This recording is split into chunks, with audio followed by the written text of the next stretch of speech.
I always knew it, where I belong, under seas.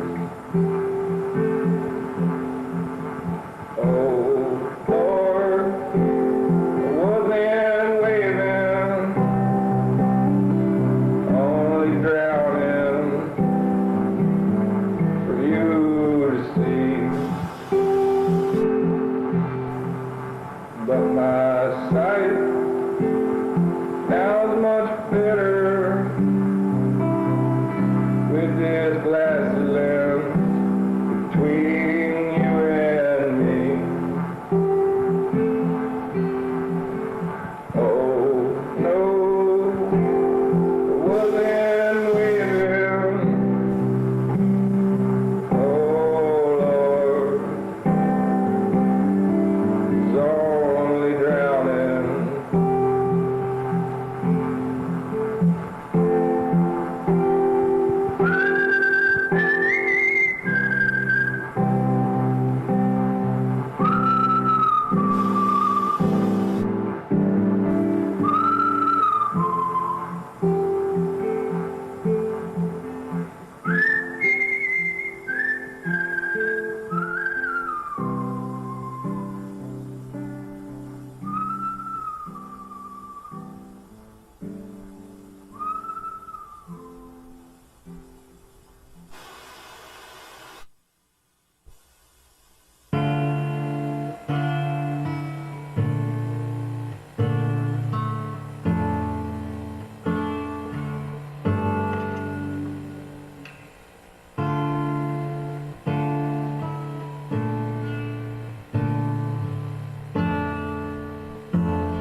God told me cry for him, but he had no soul.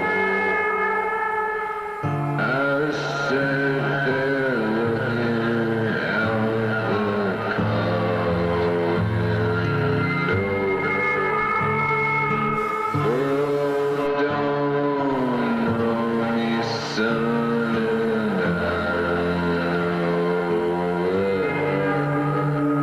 and every day we lose just a little more kin.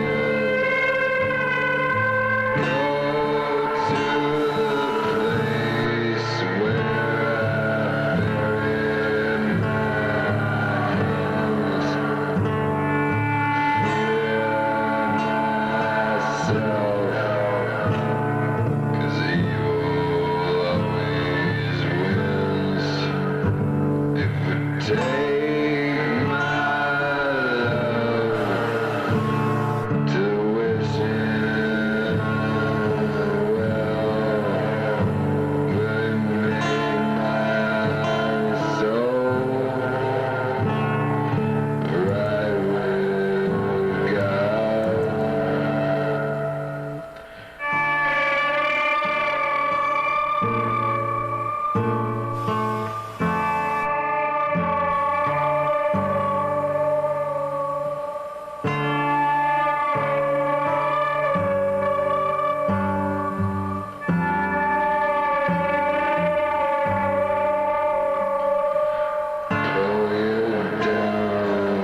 Take my love to wishing where I'd go. We make my soul ride down.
Good afternoon, good evening, good morning, wherever the fuck you are. Good day. It is Stalker Tuesday. Hope you're all having a wonderful night. Fucking, I should just go back to doing the fucking Good Morning Vietnam intros I used to do back in the day. What a time that was. I am half awake. It's been a long day, and, I've noticed myself getting significantly more drowsy in recent memory. I'm unsure why that might be, but I hope I will start getting better about that. But yeah, so it's been a long-ass day. I'm ready to sit down with y'all, relax with some motherfucking Stalker. You know how it be. Stalker Tuesday, we're gonna chill out, chat, vibe. Let me give some love to my homies in the chat, hosts of the Postmodern Art Podcast, Chad Snezimy VT. Let me give you both some shoutouts, please. Chance Snezimy, please go follow this motherfucker. A very, very, very, very nice rat VTuber, good friend of our channel. Wonderful, wonderful person. Gotta have them on sometime. And most importantly, post the Postmodern Art Podcast, the only podcast dedicated to giving artists who are wowing the world over the platform they deserve. Very, very, very good friend of our channel as well. Good friend of our community. Has hosted an amazing podcast. I myself have been on it before, as have many of my good friends who you will see on my channel all the time. Please, go check these two lovely homies out. So, with that done, let's sit on down to the bar and get our intros done, shall we? Just a moment. Hi everyone. welcome on down to the bar, as always. For those new to my channel, I am Too Much Sascha, the Chernobyl battle maid. I cook, clean, and I hunt, and when I'm not doing any of those things, I'm here playing spooky and shooty games here on Twitch, and every Tuesday I play Stalker, and that's what I'm doing tonight. We're going to be continuing my modded anomaly playthrough, as I just seem to be doing a lot these days. Wow. I need to fix my sleep schedule, dude. Like, I'm getting up at, like, a normal time, and I'm going to sleep around, like, 2 a.m., which means I'm getting, like, at least, like, a good 6 hours in. But something's not right. Something's not right, dude. Granted, I would also like the benefit of the doubt, because I did officially start Spyro today. What is this shit called? Let me look at my vials. Spironolactone. 50 milligrams twice a day. Wow. I can't wait to be pissing a lot. I can't wait to be more drowsy and nauseous than I already am as a person with most likely a sleep disorder and some fucking really bad acid reflux.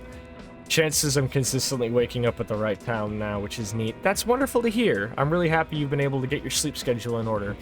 Yeah, I've chosen a big family, and all of them are waking up at different times, and very few of them are waking up at the correct times, it would seem. So please, friends, be aware of your sleep schedule and making sure 2 p.m. Jesus fucking Christ, you can't be waking up at 2 p.m. Your whole fucking morning's going away. The morning's the best part of the day. You get the sun, but it's not warm enough that the sun started to heat up everything too bad yet. Like, early morning is the shit, dude.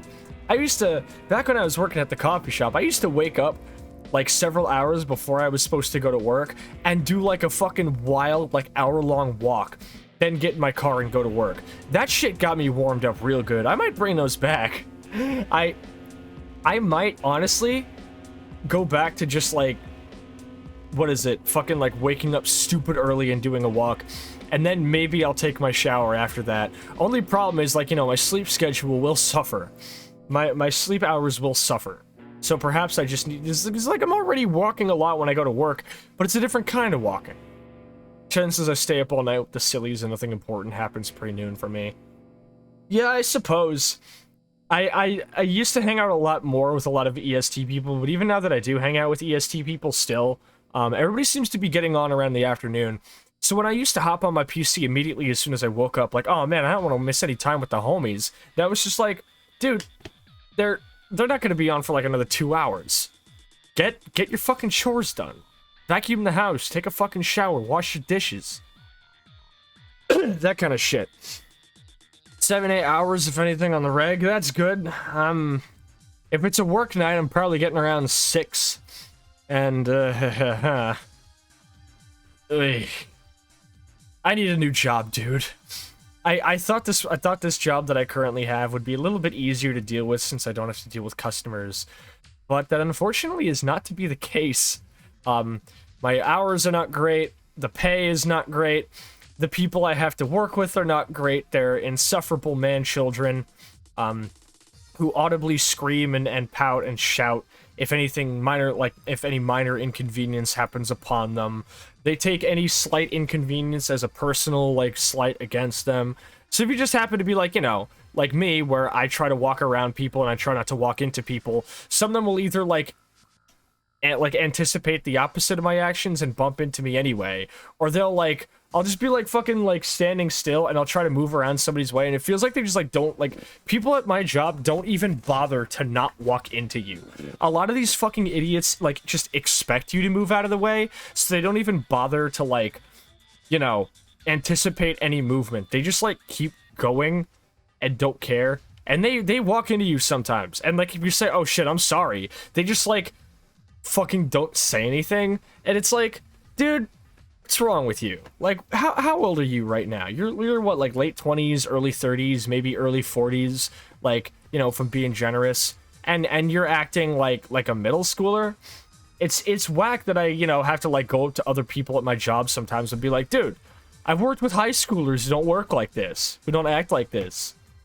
That's fucking insane. I was a high schooler who didn't act like this. The last person I worked with somebody on a job who genuinely acted like this. She was like a early 20s white woman who regularly said the N-word. Y'all need to, like, all I'm saying is, like, look, I know nobody's happy to be at work, but, like, at the very least, don't give your shit mood to other people. Find a way to work through it on your own. Be an adult about that shit. So that's kind of the big reason I'm leaving is, one, you know, it's not paying out enough, and two, you know, I am constantly around I'm around people that make customers look enjoyable. So if that's like a degree, if that's a good measure of how bad it is, that's how bad it is. Chances I'm gonna kill them.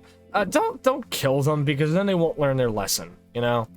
A dead person can never, you know, be better. Well, sometimes dead is better, as Pet Sematary taught me, but that's besides the point. Anyway, so, aside from me being overworked as fuck and currently full of, you know, piss pills, fucking spironolactone, and estradiol, that's pretty much all that's new with me today. Let's get into Stalker then. Because I have no idea what I was doing last in Stalker. That tends to happen sometimes. I'm making piss. It just kind of happens sometimes, because, like, sometimes I just have to take a mental note of what I was last doing in my run. Because I play Stalker even off stream. So then I like, what I was doing last in my run gets confused with what I was doing last in my other run. So it's weird.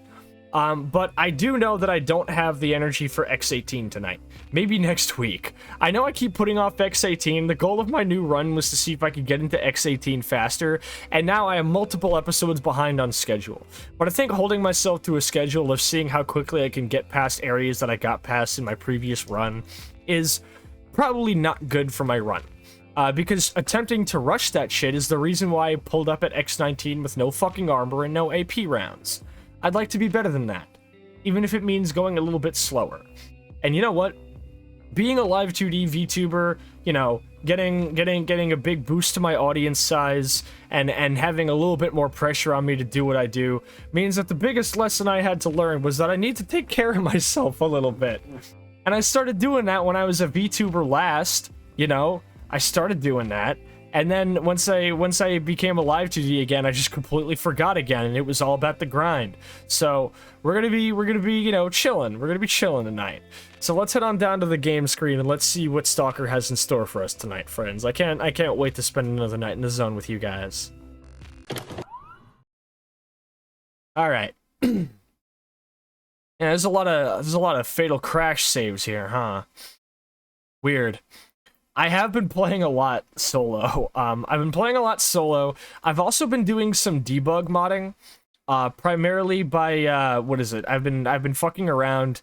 I recorded a little video of me going through the container warehouse in Jupiter, with like a silenced rifle build and sneaking around and stealthily taking out the bandits. It's really fun.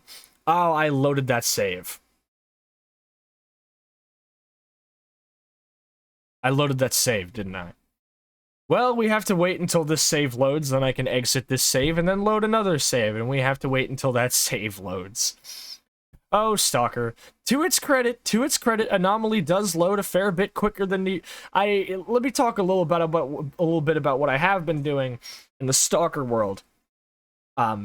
Firstly, aside from making these cool little videos of me going around, you've been playing a lot.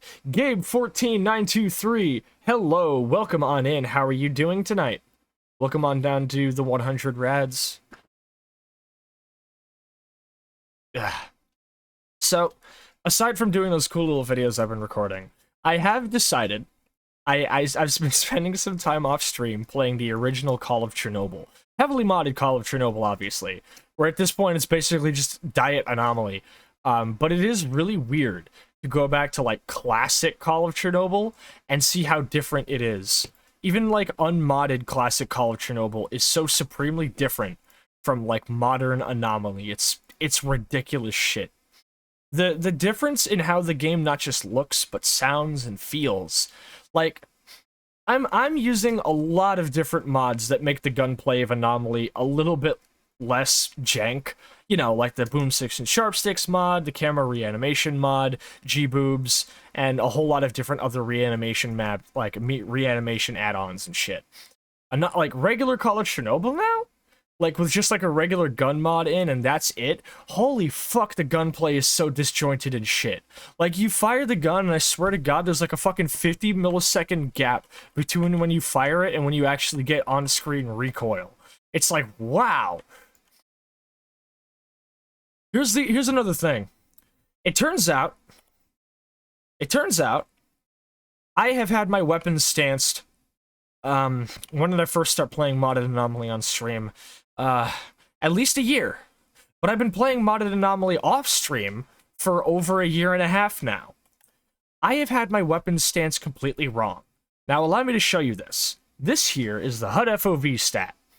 The EFT reposition mod that I use that changes the on-screen positioning and stance of, you know, weapons that are already modded to have different stances, advises me to keep this FOV at 0.7, with my regular FOV at 70. I, for some fucking reason, had this thing set to 0.45 for over a year and a half, and this is what it looks like.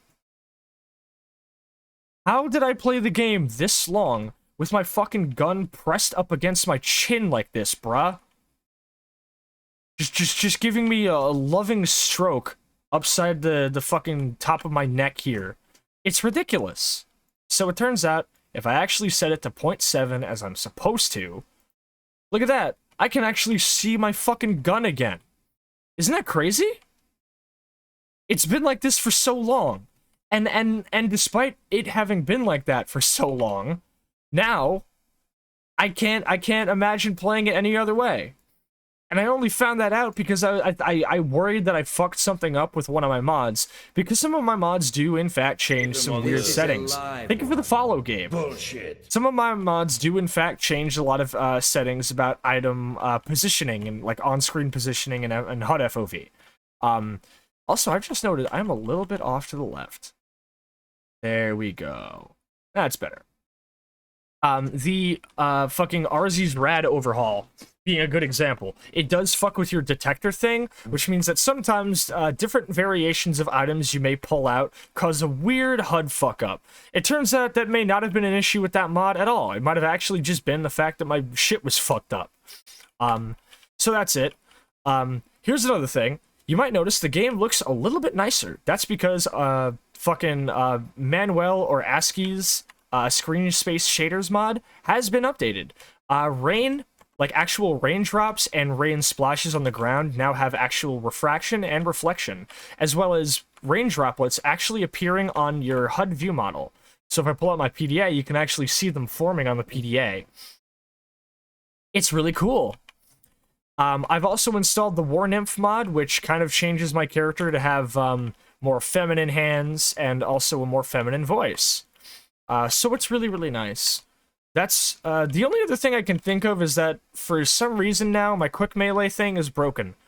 I don't know why. I can still melee, like, level geometry and things, but if I can try to find for you guys really quick a, like, physics object, like a crate that you would normally be able to break open, I just have to go back to breaking those open with my fucking, knife now, because for some fucking reason, I can no longer destroy them with the quick melee bind.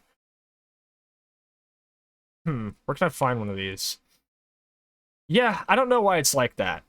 Also, what is it? The Screen Space Shaders mod has also included a slight update to the blood decals and changed over a couple of other things. I've been a busy bitch when it comes to Stalker lately. And I'm really proud of where my modding setup is because the rain looks fucking gorgeous now. Seeing the fucking rain appear on the view model, God, it's beautiful. There are very few things more beautiful than this. This is what's... God.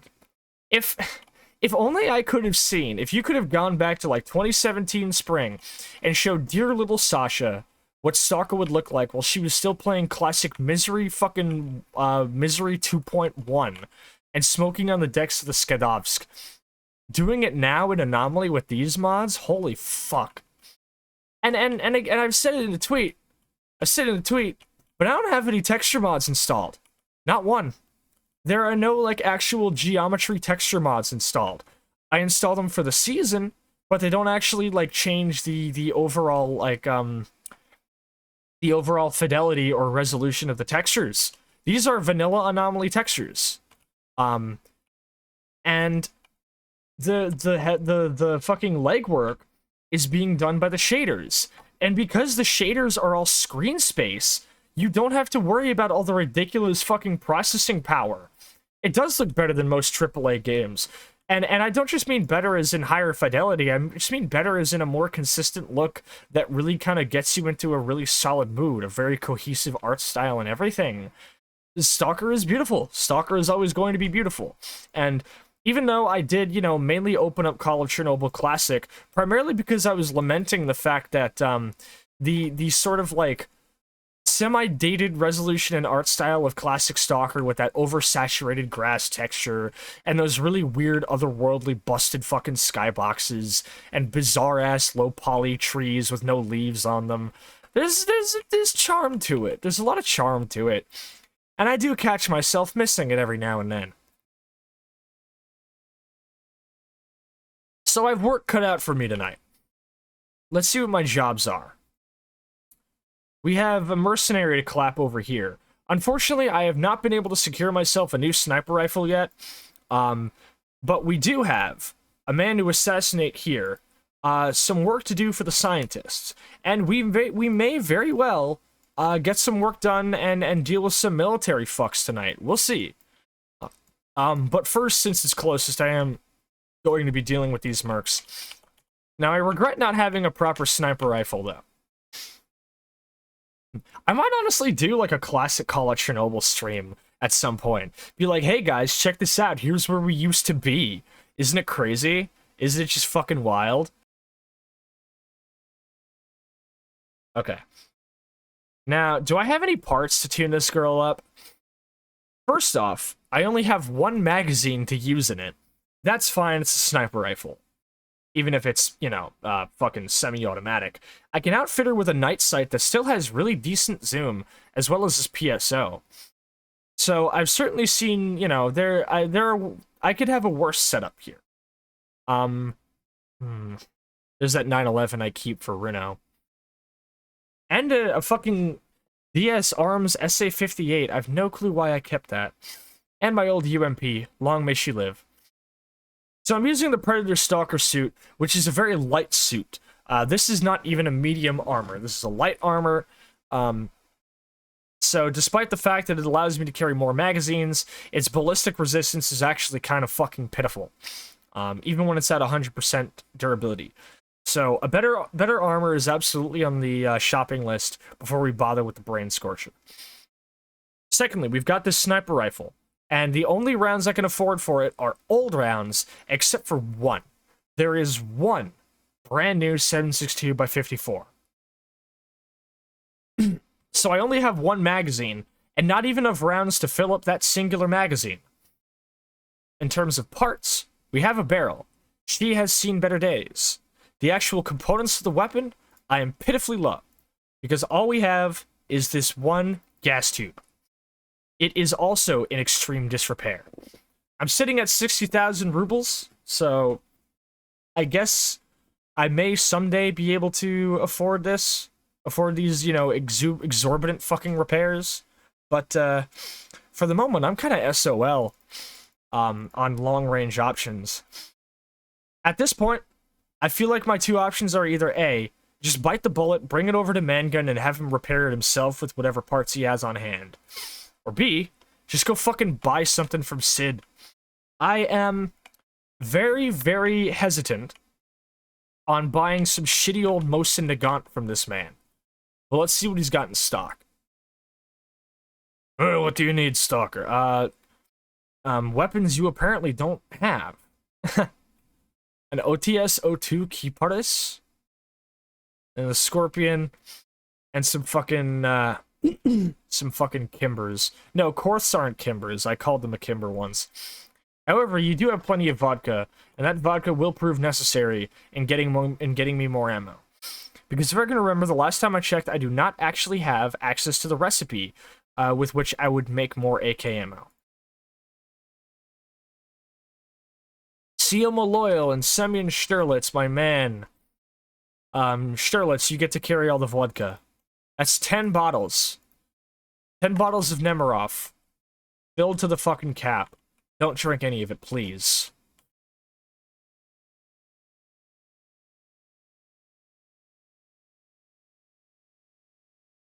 Alright.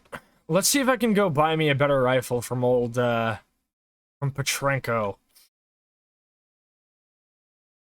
To be perfectly honest with you, I'm genuinely considering buying an SVD off of Skinflint. Instead. Skinflint is not the most trustworthy salesman. Especially if you're buying any type of medicinal herb. I have a very high suspicion that he kind of samples his own supply, if you know what I'm saying. But he does sell good equipment, even if he does kind of gouge me on it. And I guess I can't blame him, considering I am kind of working with duty so often. Petrenko,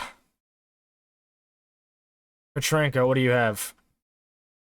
We have a brand new SVD, and all I have to do is pay 90% of all of the money that I currently have in my pocket.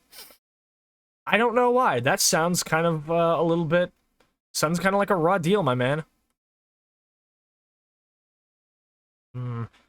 Before I worry about this, I'm gonna go take this fucking SVD over to Mangan. See what he'll charge me to repair it.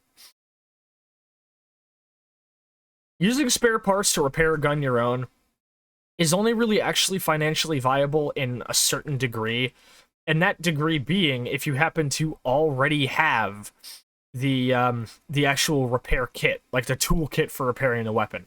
Otherwise, buying the repair kit to repair the weapon in many cases actually costs more than just bringing the weapon to the fucking mechanic and having him repair it himself. Also,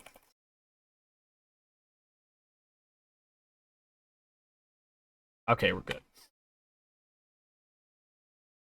See? That's 10,000 rubles difference. 10,000 rubles less to just have him fucking repair it himself. And at this point, I don't really think I have that many... Okay. Here's what we'll do. I will not repair this SVD. First things first is I'm going to be going to Yantar later. Because I do have to go stop at the Great Swamps to pick me up a tracking device off of a dead mutant. We will deliver it to Yantar. Once we have delivered it to Yantar, what I will be doing is I will see if Chef, the man on the inside who trades me military equipment in exchange for vodka, I will see if Chef trades me Dragonov rounds. If he trades me Dragonov rounds for this vodka, I will repair the SVD, because that means I will have a steady supply of ammo on hand. Marginally cheaper ammo, too. But if he doesn't, then no deal. If he doesn't, then I think I will chance it. And since I'm going to the army warehouses, I might as well get a look at their bargains, too. But currently, the lowest bargain it seems I can get is a 40,000 ruble difference on repairing an old SVD. But if I can find me a lethal long-range... lethal long-range opportunity for a lower price than that, then I will happily pass it up. Because, yeah, I can afford it, but I'm still trying to save up money for better headgear. I haven't even repaired any of the sphere helmets I currently have, man. Not to mention, I don't even have night vision yet. I haven't found the fucking thing for it. A pseudo-giant eye. Not going to the Darkscape. Sorry, man.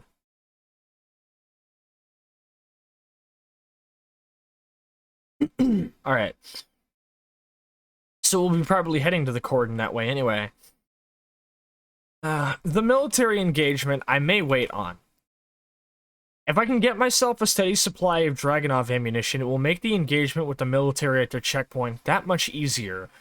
On top of that, it'll just be good for business, because I don't have that much armor-piercing ammo for my AK, and I'd like to wait on that.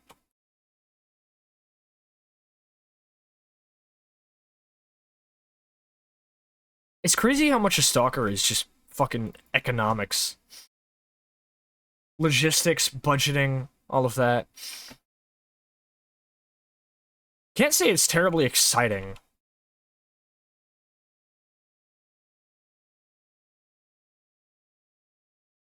So, off we go. We got some poor merc son of a bitch to clap over here. If there's a red dot there, if there's like a red question mark, usually that means that there is only one target you actually have to deal with. It only appears in like destroy a squad or destroy a group of mutants. So if there's only one, that means that there's only one guy left. And he should be fairly easy to deal with. I kill people from that hill right near the Bloodsucker village all the time.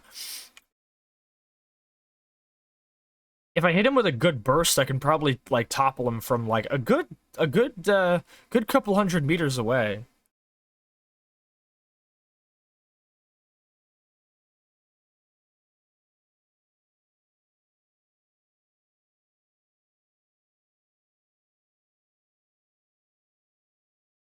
Of course, the problem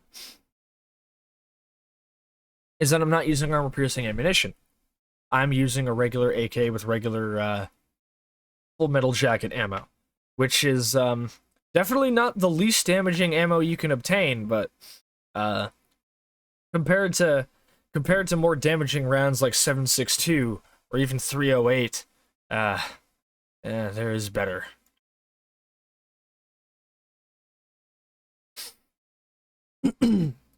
I don't care how many armored adversaries the game sends at me. I am not buying a weapon that uses 7.62 ammunition, and by a weapon, I mean an assault rifle.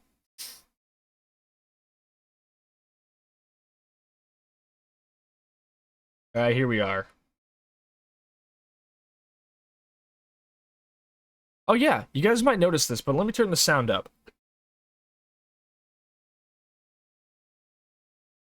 Wait, you guys haven't been getting game audio this whole time. How long has that been going on for? How long has that been going on for? There's been no audio coming through?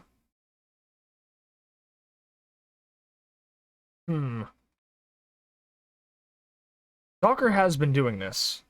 Stalker has been doing this. Well,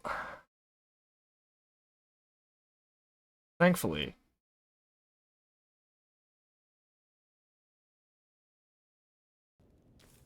There we go. Okay, that sucked. I heard there was a funny, silly, goofy mate around here. You heard correctly, Mono. Welcome on in. You joined us right after a weird mishap because I apparently did not have any game audio going through this whole time. Anyway, listen to this. You hear my character mucking about? That's because Screen Space Shaders now adds a new footstep sound effect whenever it's recently rained. Mono, Chance, if you're still in chat, Chance, could you give Mono a shout-out, please? I'd very much appreciate it if that were possible. If not, I will deliver it myself. Mono says glunch noise is very good. Absolutely. How are you doing this evening, Mono? It's wonderful to see you as always.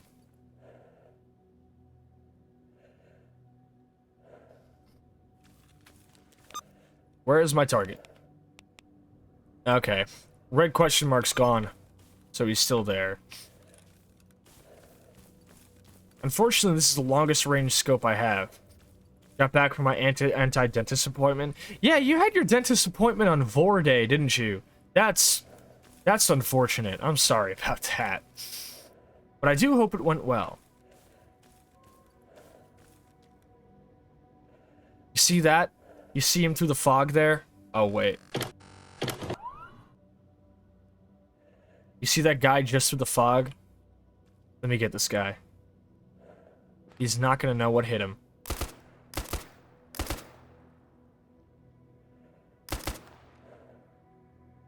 I think? No, I did not down him. There we go. His boy is still over there by that barricade. I can just barely see him through the fog. Whoa. And they've spotted me. Okay, this is bad.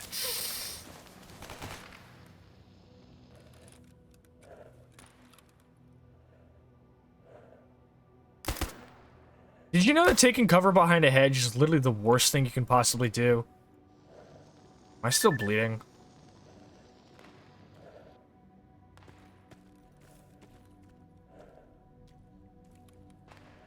Alright.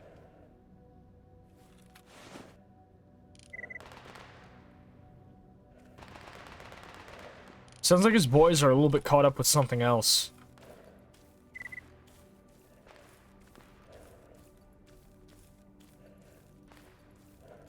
Mono says, oh boy, I love being in the zone.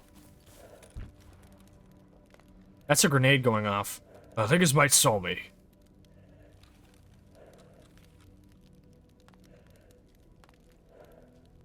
Keep an eye on him. Keep an eye on him. This is terribly tedious. I really wish he'd just push me.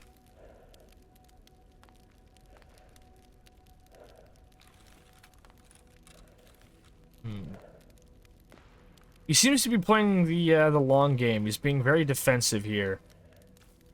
Normally, I would say this gives me an opportunity to go loot his boy, but I don't want to take the risk.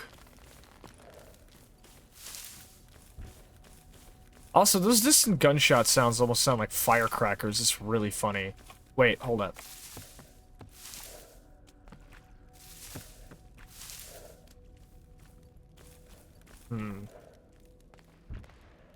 However, I did just turn my back to him, so I've unfortunately lost sight of this man.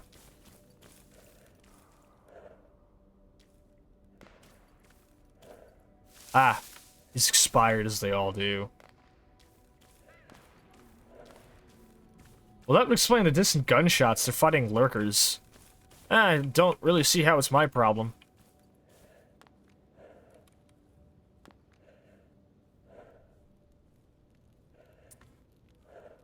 Just a second.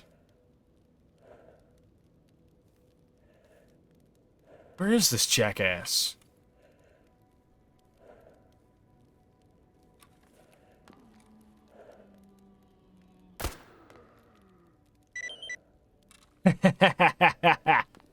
Too easy. How's the Tuesday been so far for you, Zaza? It's been a Tuesday. I got some good food, you know, chilling, playing Stalker. Had a good afternoon, vibing with some friends and watching some Top Gear clips. It's been a decent evening. How's yours been, Mono? After your dentist appointment, obviously. Speaking of which, let me deliver you that shout out, actually. Everybody, please go follow our wonderful friend Monochrome TV, an extremely bizarre eldritch being of which very little is known, and of what we do know is still very, very heavily disputed. All that we do know is that they are extremely entertaining, very fun to be around, and generally can be trusted to put a smile on your face. Whether or not it's like a real smile or one of those like Glasgow smiles is kind of up for debate. But I wouldn't try too hard to think about it.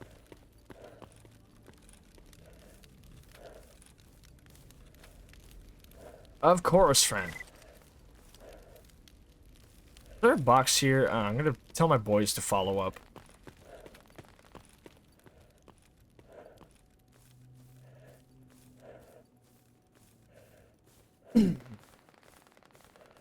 My teeth are getting wiser than I'd like. Gotta stop saying so many wise things. I'm gonna be honest with you. Been a fat minute since I've gone for an appointment. Because my insurance doesn't really cover it, and I can't really afford it myself. I sure do love not having universal health care. Really is my favorite. What have you got in here, my man? Bowden Axe. Carrying an old Scar H. With a couple of 7.62 rounds. I do dream of owning my own Scar someday. Maybe I shall not take this because the BAS mod has better variants, but I will take her apart. Actually, probably not, because generally speaking, the Scar that I want is going to be extremely difficult to find. As much as those replacement parts might be useful, they're not really going to be much use considering I would have to repair them myself, so I feel like it's probably best to not worry about taking those with me. Certified insurance haters.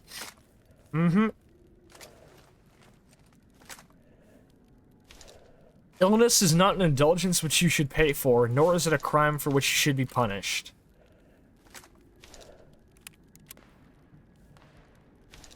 FN F2000. Oh, baby, it's been a while since I last saw you. You are still ugly as sin. I don't think I would ever be caught dead holding a weapon such as you. Be gone from me. What the fuck was that sound? What the fuck was that sound? Couldn't agree more.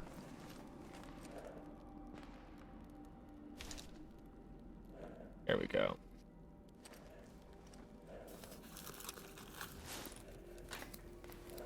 That sound was just a Grib Gobbler. Honestly, if there was something called that in the zone, I generally wouldn't be that surprised. The zone is just that fucking weird these days. Dudes out in the zone are just kind of being weird on purpose.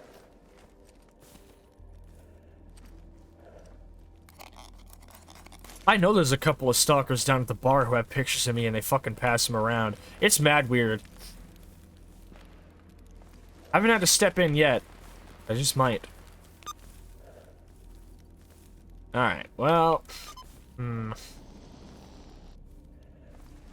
as well go check out what Freedom's got going on.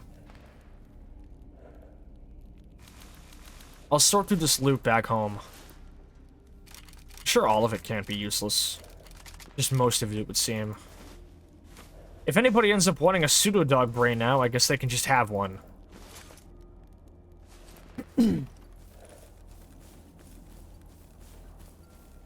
Part of me wants to save. Also, I forgot to turn back on my, UI, which I forget to turn on every time I start a stream.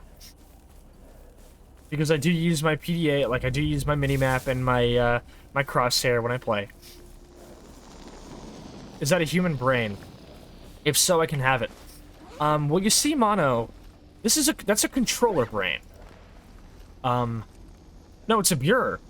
Perfect telepathic skills, which are absolutely I should not do this when I'm sitting right in a fucking anomaly field. Shit. Remember when I said I should have saved? Remember when I said I should have saved?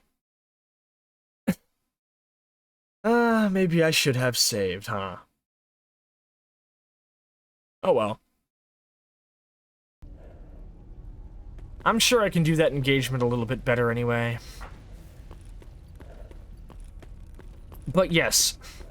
Thank you for the quick save map, no. Well, since we've loaded one, we're right here. I guess, here you go.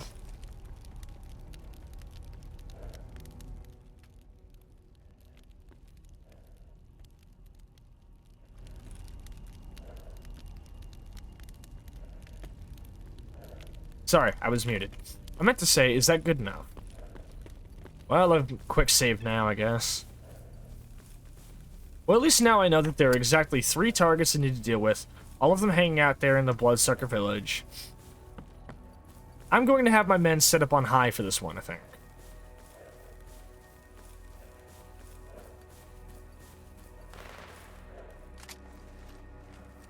Stay posted here. Don't fucking move. The mercs are already engaging something.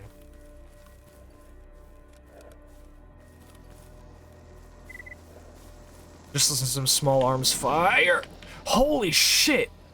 Holy shit, bro. I think my fucking eyebrows are gone. That thing was like a couple of inches away from me. I've never really studied this thing's like actual predetermined path, but... Oh shit, those are zombies.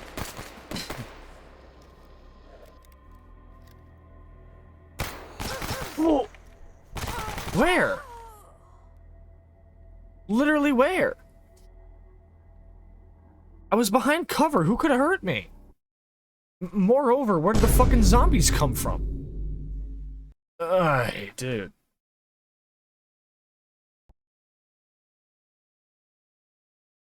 Oh, Stalker.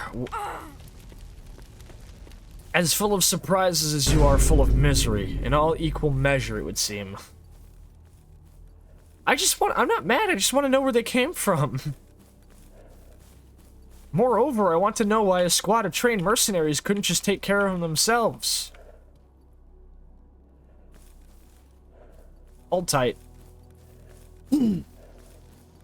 Aren't I glad I quick saved? The fact that the anomalies like move around and blow the grass and cast shadows on the grass, it's a beautiful thing. There's a box here. I'm also being shot at.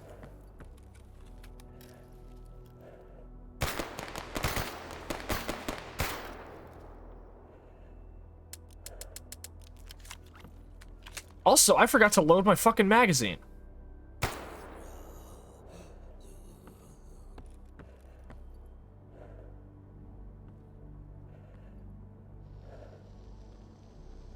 Every stalker gangster until the testicular torsion anomaly shows up. Honestly, I feel like if there was one of those, people would still prefer to just step into a fucking whirligig. Bianca Bean Counter. Had on him an old Beretta 92. A seeming commonality out here in the zone. I have way too many gun sights, huh?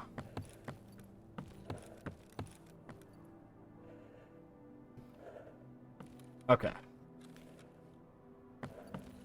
It doesn't seem like they've spotted me yet. So, I've got to do my work quick.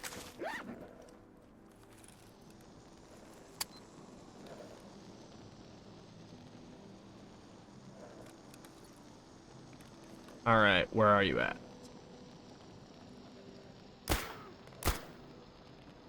Alright, I got one. Now, because I didn't instantly kill him, his boy is on the way to take care of me. I can see him through the fog.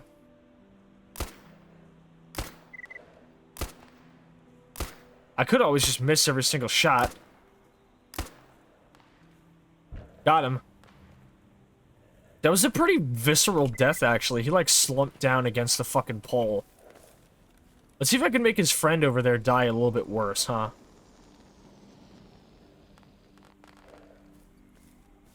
Those distant rifle shots are not giving me a whole lot of confidence in whether or not... You thought I didn't see you. You thought I didn't fucking see you. This sneaky motherfucker hiding behind the tree thought I didn't see him. Embarrassing.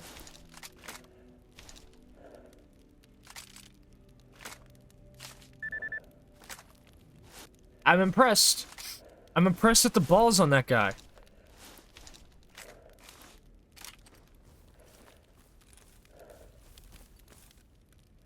An FN F2000. The less interesting fish gun. Sorry, man, the XM8 upstaged you ages ago.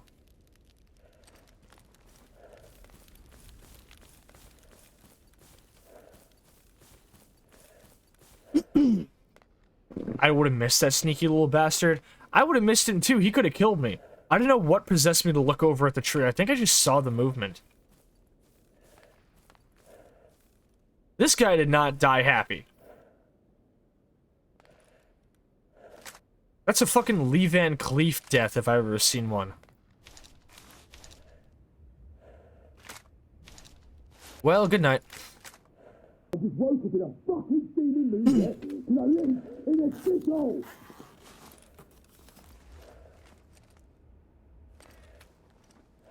Lizard brain said peripheral movement. Yeah. I do have a little bit of a lizard brain, huh? Maybe that's why I prefer the cold. Wait, no. Lizards are cold-blooded. They like it when it's warm.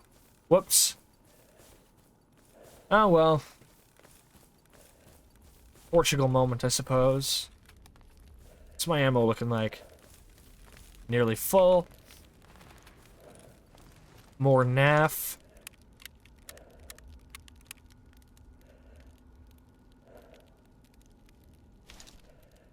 Let's get a look at these magazines, shall we? Because there are a lot of them.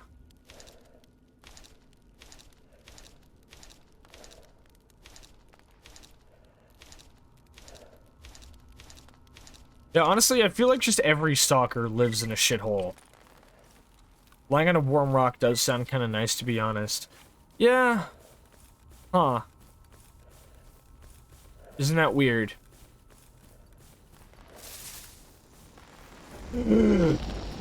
Jesus.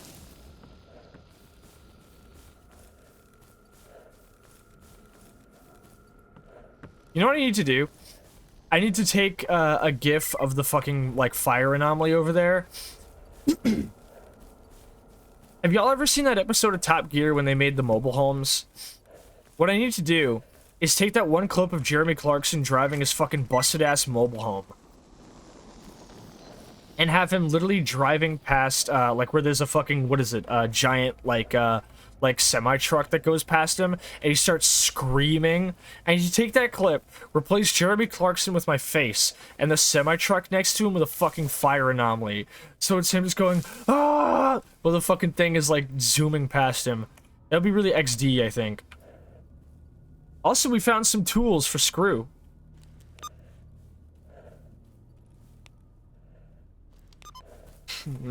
As much as I should give them to Peregrine, I am a little bit partial on giving them to Screw first, because I do want to get my, my fucking... I want to get my rep up with Freedom. They'll pay me nicely, and it also means I will, at some point, hopefully, be able to obtain some of the nicer 5.56 rifles. Because if you want to be able to obtain basically any type of AR-15 variant, you do need to get in cozy with the stoners. I don't know what that says about our modern socio-political climate, but I will say based.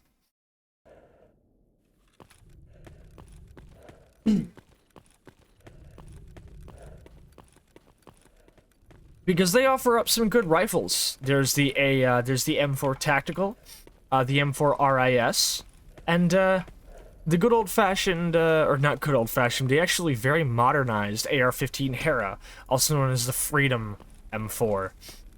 There's also the M4 Butcher, spotting a double drum mag and a fucking ridiculous laser and canted sight.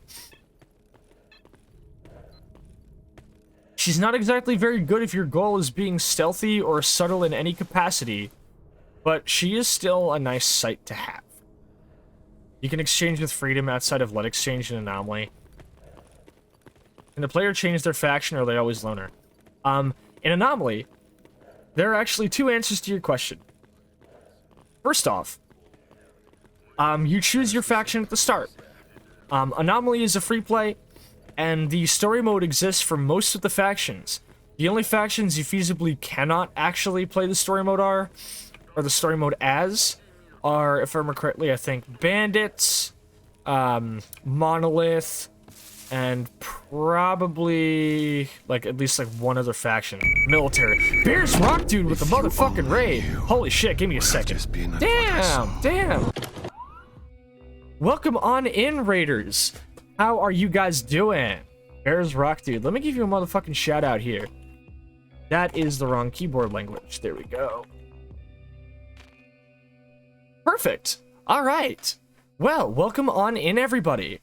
I hope you all are doing well. I'm Too Much Sascha, the Chernobyl battle maid. I cook, I clean, I hunt, and when I'm not doing any of those things, I play spooky shooty games here on Twitch, and every Tuesday I play Stalker, and that's what I'm doing here tonight. Thank you so much, Bears Rock Dude, for the shout-out. Why did the shout-out not go through? It's because I didn't write it correctly, that's why. Bears, tell me all about what you were doing. What were you up to? How did it go? Thank you so much for trusting your community with me. It is wonderful to see you all. And I hope you enjoy your stay. Leave him on this is a lie. Thank you for the follow as well. Bullshit. Very much appreciated. So yeah, it's Anomaly. It's an Anomaly run. I'm playing my Anomaly run. We're chilling out. We're talking about shit. Tell me all about how your day's going. Dying in Iron Man. Well, I hope you weren't like, I hope you mean like figuratively dying, as in like being through a lot of like punishment and stress, because if you were actually really dying, that means your fucking run's over, you poor bastard. I'm sorry. C'est la vie. Such is life in the zone, right? Speaking of which, let's get back to it. In game, I'm sorry, friendo. Were you playing with lives on or what? I'll get over it. Hey, you could never get me to play Iron Man in a million fucking years. Last time I did was when my fucking Zone Photos fucking Twitter account got to 1K. I did a run trying to play Iron Man, taking photographs in every area I got to. The first I got was the Great Swamps, which is, I think, the second level I went to. This is a lot. Not far enough to bother using them. And that's fair. See, like, if you die within, like, the first, like, hour or so of an Ironman run, it's like, yeah, whatever. Alright, I'll put my fucking gun away if you guys will stop complaining about it. Fresh textiles and other things to deliver. Clearly nobody wants this fresh, Bureau brain. I guess nobody else is interested in the fine arts as I. Since I don't really tend to have a whole lot of armor-piercing rounds in my primary, I think I'm actually going to retool my secondary before we head back out. Oh hey, the park at night is playing. I'm gonna take these sets of tools because it means I can deal with that entire questline for Screw in one fell swoop. They'll pay me good for that. With that money, I can buy more vodka, then head over to Chef in Yantar, and get even more ammo. Everybody wins.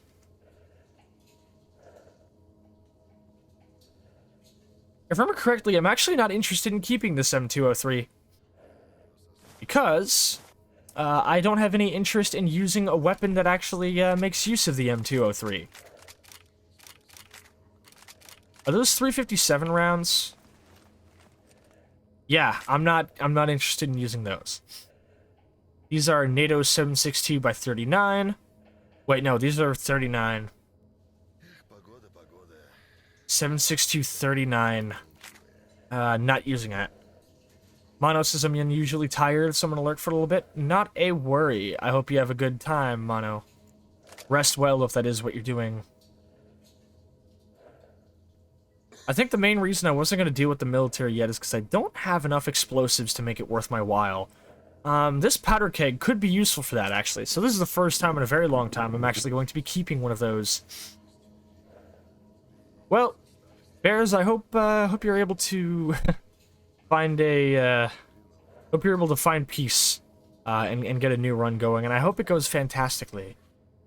I may be no worse for wear.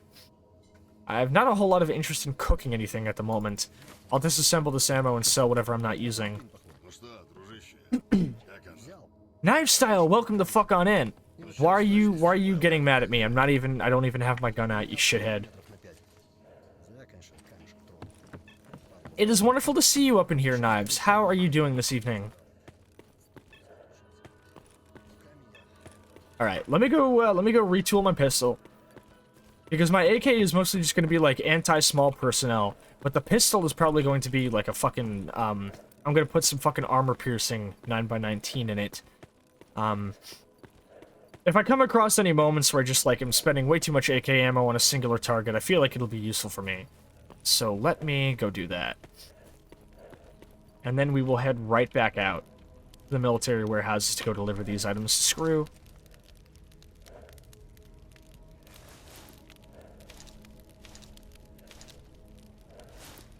Alright. Nah, just tell me all about your day while you wait for this fucking... while you wait for me to reload these magazines. Worm out, not too bad. Oh no, worn out. Worn out. Why did I say worm out? Just a heavy adulting brain today. Happy to relax here and listen to you enjoy your favorite game. Well, that's wonderful. I'm happy I have that effect on my friendos.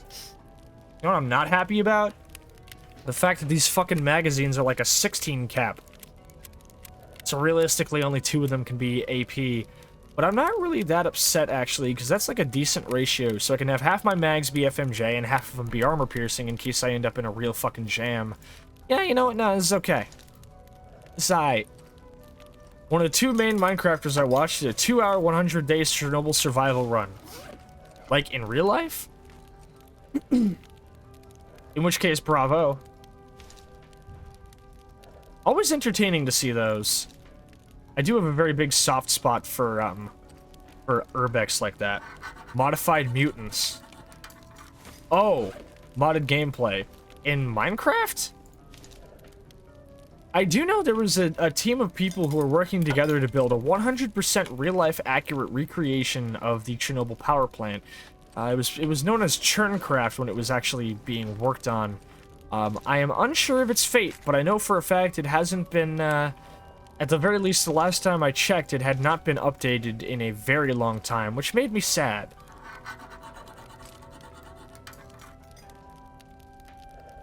He was looking to be very promising. Not sure, I'll have to check into it. Ah, I see. Alright, let's see. We are going to load this with FMJ, obviously.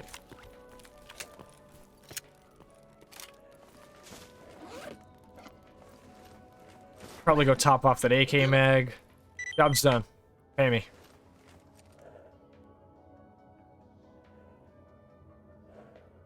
Still offering me absolutely pitiful fucking options when it comes to the weaponry here.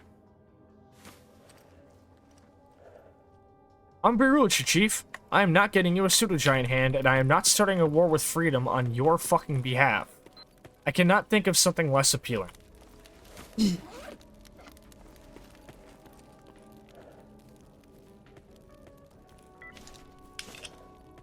Alright, I have a hollow sight.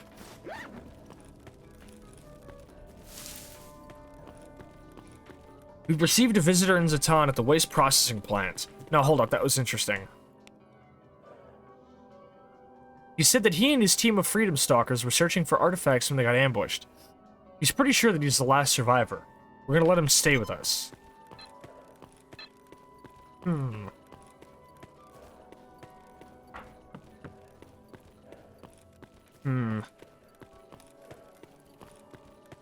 Mercs. Mercs and Freedomers, always strange bedfellows. Mercs being the greatest example of late capitalism existing within Stalker, and the Freedomers being complete anarchists.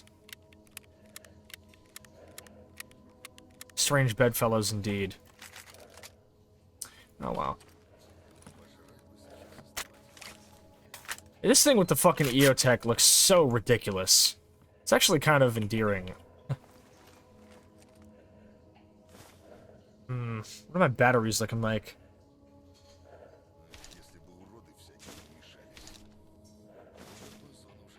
Alright. Well, let's fill up my my fucking items here. Looks like Churncraft did die off, but there are plenty of map downloads for the map pre-explosion as well as Metro 2033 and Pripyat. Somebody did also port most of Stalker Shadow Chernobyl's maps into Minecraft. I don't remember if I was able to download it, but I do hope it still exists somewhere on the internet.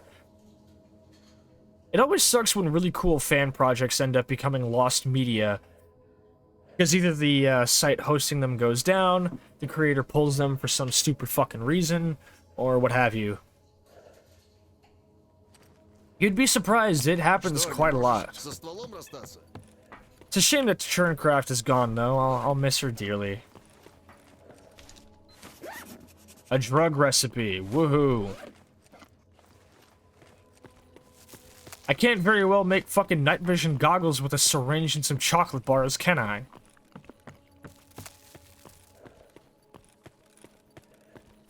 Ah, looks like we're spending the night over at fucking Uncle Lukash's. There are worse places to stay, but there certainly are better places. I can imagine, especially with newer versions. Indeed. Like, here's something cool I dug into recently. I remember back in 2013, I got really into playing... Oh, shit. I got really into playing a variety of different indie horror titles of varying quality and origin. And what ended up happening is I got really into this one that there was one that I really thought I liked, called Hide. And what it is it's a pixelated first-person horror game, where the idea is that you generally want to avoid a nebulous threat that is chasing after you, while attempting to search for different little notes on the walls and shit. It's cool. But the problem, or no, not the problem, right? So let me walk myself back. Actually, I'm having a little bit of a brain moment. So the idea was that you have to walk around and find little notes on walls while avoiding a nebulous threat in a nighttime forest. Very similar to a game I think a lot of people know of. And because I first started playing it back in 2013, I also assumed it to be a Slender clone. I did get into playing and archiving a lot of Slender likes. I still have many of them on my hard drives, many big and small, and of varying degrees of quality as well. One of them being Haunt, the real Slender game, which is quite a title to give it, considering when, you know, fucking Slender the Arrival was coming out. But in terms of visual presentation, I do think it even has the Arrival beat for sheer cohesive aesthetic. But I'm getting ahead of myself. So, Hyde, first person, 8-bit, Slender-like, whatever. I proceeded to go on a fucking internet manhunt, because I couldn't remember the name of the fucking game, recently anyway. And I was absolutely fucking being driven mad by the fact that I couldn't remember its name, and I wanted to see if I could find it again. So I just kept googling first-person 8-bit horror game, 2013. First-person 8-bit horror game, 2012. First-person 8-bit horror game, 2011. Until I finally came across it. Released in 2011, Hyde is a first-person horror game presented in a pixelated perspective. And what is interesting about it... Nope, do not engage. I know you want to engage, but don't. But yeah, so Hyde is first person, it's in pixel, and it came out in 2011. But the interesting thing is, because I had it pegged as a Slender-like, because of its gameplay of running away from some type of threat and collecting these notes on the wall. It is incorrect. Hyde actually predates Slender the Arrival. It predates Slender the 8 Pages by a year, which means that actually Slender is a Hyde-like. I didn't realize this until when I was attempting to hunt this game down, and unfortunately was forced to download it from a Softonic mirror, which I always hate having to do, because Softonic is an extremely shady fucking site, right up there with CNET.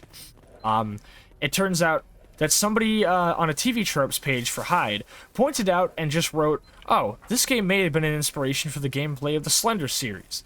And I'm like, are you fucking kidding me? I thought it was the other way around. And I was like, no, release dates actually line up. Hyde came out in 2011, and its gameplay was most likely an inspiration, or at least an influence, on the Slender games, which is really fucking cool. And I have an archive of it. Which is weird, because the website for the fucking, like, charity game jam it was made for isn't even up anymore. Granted, it's like over 10 years later. I was hoping it'd at least still be up, like, a little bit. Freedom cannot offer me a bargain on any sniper rifles because they can't offer me any sniper rifles at all. So that shit was kind of wild, dude. I know I have a couple of mirrors of some mods, or rather some old indie games with a variety of different flips and spins on them, called Slenderman's Shadow. I know I have those. And I have Haunt, the real Slender game, and of course now I have Hyde. Hyde is nice. I tried playing it for a little bit. Honestly, despite being first person and having a very, very limited soundscape, it is extremely effective at establishing a horror atmosphere. The only sound you ever really get is the sound of your footsteps crunching in the snow, until you start picking up notes, and then you start hearing these sirens in the distance, you start seeing these flashlights and spotlights going up into the sky, and you start seeing a flashlight follow you, and it sounds almost like a police dog. Judging by the notes that you're picking up as a player, it's most likely, I think, presumed that the person you're playing as is a horrible criminal hiding from the police after escaping. Which is pretty cool, because it establishes a, like, protagonist is, you know, like, not a good person kind of thing. I've always liked prisoners being used as the protagonists in a horror, in a horror thing. I personally think it's a really cool, like, a really cool setup. Oh, I obtained the Mechanized Warfare achievement. Wait, hold up. I have a problem. Wait, did I not even get tools for Xenotech? Wait, hold up. I've been playing this game for this long and I haven't even found tools for Xenotech? No, we're going back. This has all been a big fucking waste of time. First off, Freedom doesn't sell me any fucking sniper rifles because I don't have enough goodwill. Secondly, it turns out I haven't even given tools to Xenotech. I haven't even given tools to the fucking free Stalker guy. No, I'm giving these tools to Xenotech. Is Xenotech further away from me and he's all the way out in the fucking Cordon, meaning I'm gonna have to haul my ass anytime I want to upgrade something? Absolutely. But I would prefer to go give tools to the loner guy so I can at least make sure I'm getting good fucking deals off Sid and Barkeep. I'm not getting a whole lot of bargains from fucking Mangun when I don't even have that much goodwill with duty. Fuck that. I gotta head down to the Cordon to go take somebody's life anyway. I'm still not gonna be doing the fucking job with the military, but there is a man I need to kill. And from there I can go on down into the Great Swamps, and from there into Yantar, as always.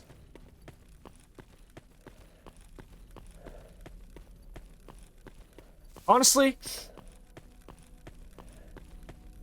I do wish I was, a little bit better equipped. I would like some fucking night vision goggles, please. Like, I'll take a Gen 1 set.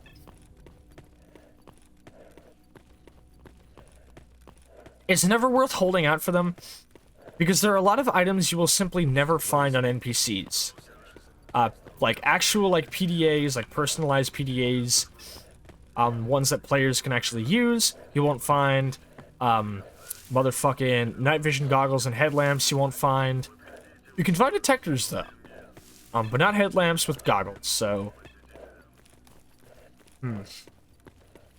I might just bite the bullet and buy me a fucking basic pair of Gen 1s, because it'll be better than having to go fucking wait for one. Knives says, I've never played a Slenderman-style game. I played a little bit of 8 Pages and a little bit of The Arrival. Both of them felt very notably one note. But not in an exactly bad way. They were pretty effective at establishing... I think the importance of Slender was they definitely led to a massive uptick in indie horror in their time. Not just because there was a very accessible and popular mythos that people were able to just kind of dig their hands into back in the day, but also because Slenderman, or at least, you know, Slenderman the 8 Pages, proved to people that you could create horror with a very, very simplistic atmosphere. You didn't need, like, an extremely complicated backstory. You didn't need, you know, like, all this insane shit. Because the thing is that the game that was big before Slender got big was Amnesia: The Dark Descent. And Amnesia: The Dark Descent is a massive, verbose, Lovecraftian horror game with a surprising amount of backstory in it. So when you pair that up with Slenderman, which is one of the first games based on an internet creepypasta that really blew up, and I mean, like, blew up. It's kind of not hard. It's kind of hard to, you know, like, or it's not, rather, it's not hard to see why Slenderman blew up. Because you take a very simplistic game that shows that all you need is somebody's spooky story on the internet and a bunch of fucking really, really basic Unity assets that look like they were made in fucking MS Paint, and some spooky sound design, and you've got yourself a game that's being played by fucking Markiplier and PewDiePie. Granted, that's because Markiplier and PewDiePie back in the day were just scraping fucking IndieDB for any horror game they could play and overreact to and make big money off of. You know, we can't forget about that. But it is important to know how these things come about. You gotta know your roots, dude. Horror genres are wild and level of creativity can be based on. Abso-fucking-lutely. Again, like the sheer diversity that we went from having a game based in like a Lovecraftian mythos, like Amnesia, which was like I can't remember, like, was there a horror game that was as big as Amnesia before Amnesia? Like, people were playing Dead Space and all that shit, but, you know, like, Dead Space was just like, it's Dead Space. I don't think even Dead Space had anywhere near of a level of, like, monolithic popularity like Amnesia: The Dark Descent had, like Cry of Fear had, like Five Nights at Freddy's had, like fucking Slender 8 Pages had. You know, I don't think there existed a horror game that had that level of, like, monolithic popularity. And regardless of what purpose you go into developing a game with, if your game comes out with like a legacy like that, bro, fucking hats off to you. You made something insanely like just incredible. Like goddamn. Thank you for the canteen sip, Ellie. How are you doing tonight, by the way, Ellie? It's wonderful to see you. Thank you for the hydretch as well. Well, I'm not staying here at the Freedom, or not staying at the Freedom base. I'm staying here in the fucking bar. You caught us an interesting time, Ellie. I'm actually talking about Frictional's legacy with Amnesia. How did your stream go? It's wonderful to see you. Alright. Seriously, that changed so many people's lives as far as giving them a base to work on. Exactly. Like, let's get this out of the way. FNAF and, like, you know, like Slender and whatever. Not games I think I could ever see myself playing on stream. I do, obviously, FPS and horror are my main kind of, you know, like, my main kind of wheelhouse when it comes to streaming and gaming. But I do have, like, a sort of sensibility that I kind of approach to them with, and I kind of approach them with a bit of a boomer sensibility. You know, like, if I'm playing fucking, like, horror games, it's gotta be either, like, you know, like an old classic horror shooter, or, like, a horror point-and-click, or something that, this is gonna sound kind of silly, but my main gauge of it is, like, if I can imagine, like your average kind of, like, horror Let's Player playing a horror game, it is generally not a game that I play, unless it's something I really, really like enough to it, you know? Like, I'll play, like, a horror sim, a horror shooter, a horror point-and-click, a horror whatever the fuck. And if it's a shooter, it's got to be like a boomer shooter or like something to that degree. So it's, you know, not just like me playing like, you know, the latest COD release every single year. It's not me playing, you know, the newest Battlefield or the newest fucking, you know, like Sensation, like BattleBit Remastered. It's me playing something where it's like if it's genuinely somebody in their like fucking 30s or 40s is tuning in, they'll be able to see me, like a mid-20-year-old trans woman playing it and still be like, yeah, fucking right on, dude. I love to see that. You know. So I kind of have like a weird sort of like gauge of like, I kind of like have like a weird sort of vibe check or gauge to how I like to go about choosing what games I play. Because within horror and FPS, it's very easy. It's extremely easy to kind of fall victim to a pattern, to a formula, and end up like, you know, just kind of like being the person who screams at the scary PNG on screen, instead of being somebody who presents something that, you know, is either really, really important and influential, and presenting it as something important and influential, or finding a way to really provoke thought when talking about it, when talking about its history in the industry. When I play Amnesia, it's not just because, oh, it's a spooky game that everyone was playing, it's because, no, here's a game that I think is unimaginably important, how it changed the landscape of horror gaming and horror internet content.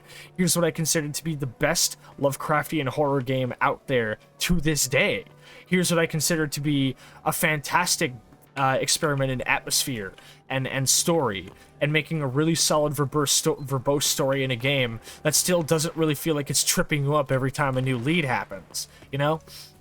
When I play games, I try my best to bring something to the table that you don't find in anybody else's presentation of it, even if it is a game that somebody else has played. I think FNAF is cool. I think it's a great game, you know? I got nothing but respect for all the content creators of it. I do not respect its creator. I'm just gonna lay that out. I do not respect FNAF's creator, nor will I ever respect Scott Cawthon. But I do think it is cool to see so many people so passionate about something that definitely seems extraordinarily unique. And was absolutely trailblazing at its time. But I cannot say I think I will ever play it. Because I don't really think it's the kind of thing that I really would enjoy playing. Give me a second. I'll read Knives' comment as soon as I do the fucking hydretch for Ellie over here. Alright, let me get the fucking...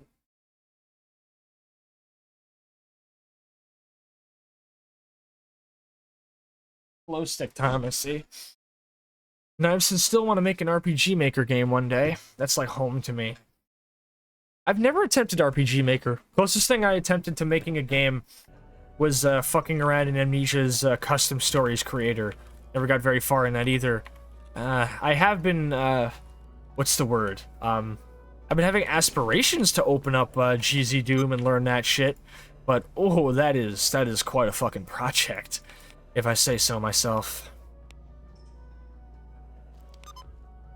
Knives says agree. I will never play a FNAF game, but I love watching people play and love the lore and intrigue.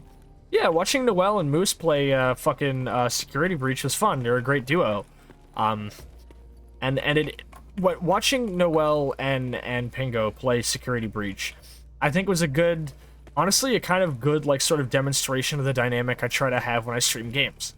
Because some of you might notice, but 99% of the time, there's a dynamic or overall structure to what I do that I like to uphold. And the idea is, I tend to play something if it's either something that I find cool or something I think I would find cool. Generally speaking, if I'm having a co-host on, one of us needs to have not experienced the content that we are consuming on stream, but it still obviously has to be something that I think they would be interested in, or they think I would be interested in. It creates the interesting dichotomy, where or at the very least, it creates good conversation. Because you have one person who's never experienced it before and is experiencing it for the first time, completely blind, but they also have someone holding their hand in it who is experienced in that piece of content. Therefore, they can not only be walked through parts that are confusing, but they can also engage in both criticism that actually has like a person to, defend or back it up on the other side of the conversation. Overall, having one person who is well-versed in a piece of media that I'm showing on stream and the other co-host not have experienced it at all but still be minorly interested in its like general field of it is what I strive to do the most on streaming. I think it's how you create an interesting stream, because if it's just like, two people who've never experienced something before and they're both just going in blind, that can be fun to a degree. Yeah, exactly, right? Because that's another reason. When you get to a puzzle, it's a great way to streamline it. Hey, look, there's a puzzle here. Don't worry. I've played the game. I can help you. Hey, look, here's this fucking, I don't understand this part of the story. That's okay. I've been playing this game for this many years, so let me tell you what happens. It's a great way to keep the content streamlined, but still complex by allowing for lots of conversation and discussion regarding it. And I love doing that, and it's a big part of why I love having co-hosts on, is so I can make sure that, there's engaging discussion being had. Because I'm sure, as y'all know, there's nothing more pretentious than a person saying they love engaging discussion, but I have been kind of like, at the very least, told by some people that generally that's kind of like what my content serves for them. And while that's not necessarily exactly the goal that I have, because the goal that I have is to just share things that I love with people. And I'm passionate about the things that I love enough that I just end up talking at fucking length about it. And people seem to enjoy that. And you know what? That's all that matters. Knives says your voice is soothing to listen to. Well, thank you. I'm very happy about it. I appreciate that a lot. Knives says they get a run-through that's in a sense the cleanest experience of a new game rather than trap puzzles or confused. Ah, I see. It was a two-parter to your comment. Well, I suppose I should stop stalling and get on my way down the Cordon, shall I? I do kind of want to bring my shoddy in case we run up on some mutants. Tell you what, I'll fetch a pretty penny for giving all of those kits to Xenotech. Let's tune up the Sphere M12 when I get there, yeah? And we'll certainly have plenty of vodka to give them as well. Speaking of which, Sid, you have more vodka. You can never have too much vodka. Definitely not in Stalker.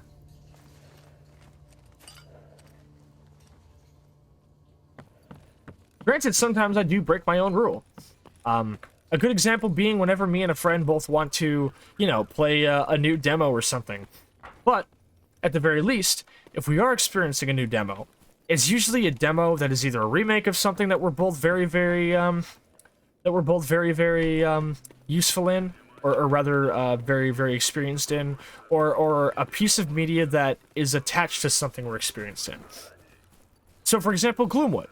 Spiral has not really played that many fucking MSims.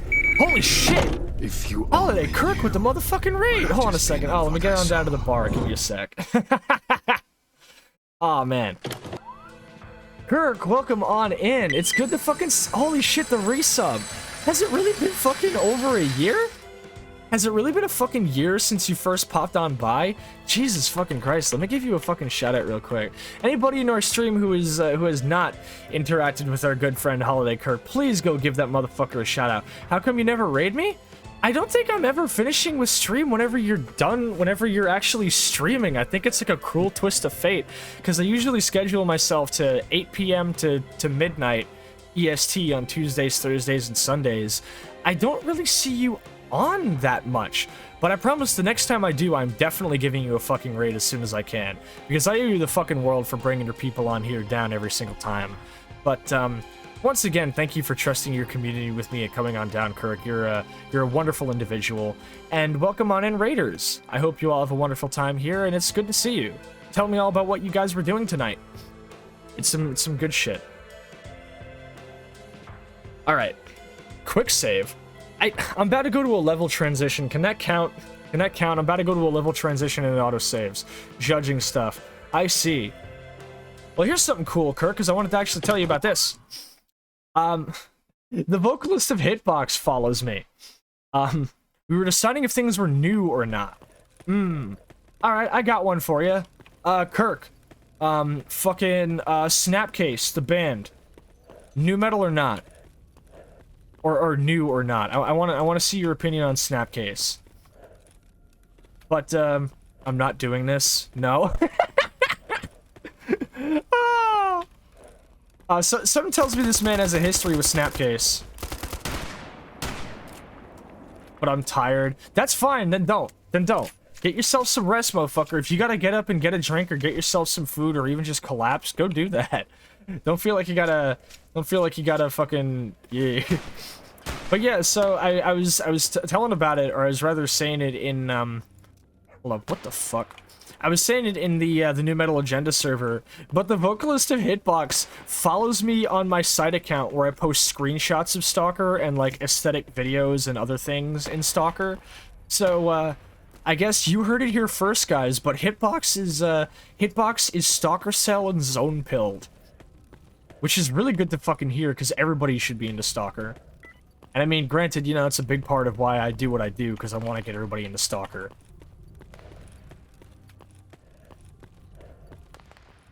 Shit.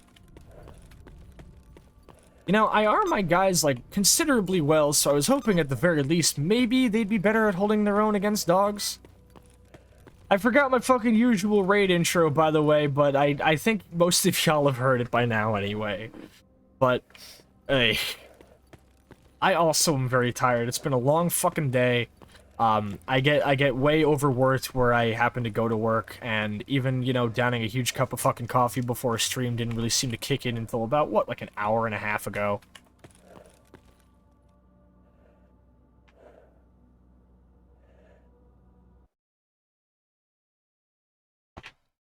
What a fucking night.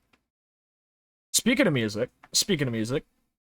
I did end up starting to post more a little bit on my Stalker Aesthetics account, primarily because, as some of the people who've been stopping around here have noticed, I am kind of working on a dark ambient EP, and it's coming along very, very nicely. So I've been pairing a lot of it with Stalker gameplay footage just to really kind of see how well it fits the vibe. And so far, people are saying that it does, which I'm very happy about. It's good to be making music again. I had ambitions to make a whole lot of different types of music. I wanted to start a fucking post-hardcore band at some point, but that didn't really pan out. There was a stoner metal band I had, even though all of us were white suburban teenagers who had never touched weed in our lives. There was that one slam metal band. There was a lot of those, but given the fact that I haven't practiced any actual, you know, like, physical instruments in a very long time, and I'm kind of really fucking burnt out on EDM production, with the exception of doing DJ sets with, like, you know, like, deep and minimal dub, realistically, dark ambient seems like the type of music I'm having the most fun making, so, happy accidents. And to think it all happened because I was opening up my fucking project files and showing them to some friends of, like, a 6-year-old collab that never panned out, and saying, damn, these sound good. Fuck. Hey. Uh-oh.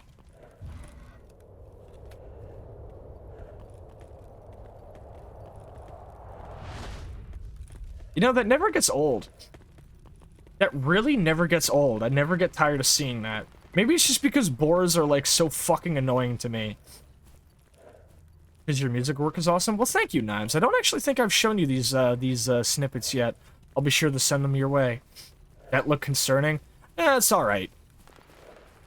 Considering how much of an issue giant boars tend to be in Eastern Europe, even nowadays, actually, in real life, apparently Germany was having a pretty big problem with those for a while. I would consider that to be nature healing. But I've been at odds with some friends recently, because, you know, I play Monster Hunter, I have a lot of friends who play Monster Hunter. Most of my friends who play Monster Hunter fucking hate the Bullfango. I don't know why they hate them so much. I love the Bullfango. I think they're funny little guys. I've never ever, like, considered them to be, like, a threat or a bother to me, because they're just funny little guys hanging out. But guys like Chance and Soup all fucking hate the Bullfango. And it makes them extremely upset whenever I say that I love them. So you've got, like, me playing Monster Hunter, and I can't stand the fucking boars in that game. But as soon as you bring me on over to Stalker, or no, rather, yeah, you got Monster Hunter, and I love the boars in that game. But when I play Stalker, I can't stand them. So it's like, huh, I wonder what makes the difference. I think the difference is that in Monster Hunter, at least in Rise, your mobility when it comes to dealing with the Bullfango is so much, like, varied. So much more varied. You can use your wire bug, you can double jump, you can wall run. It's way easier to deal with them in Monster Hunter, and the damage they deal to you is nowhere near as bad as the way boars hurt you in this game.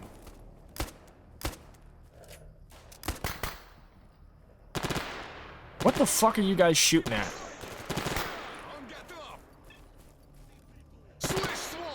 That...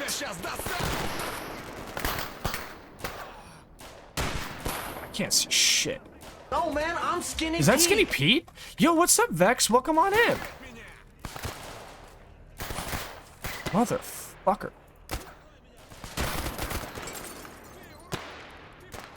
I can't tell what's happening, man.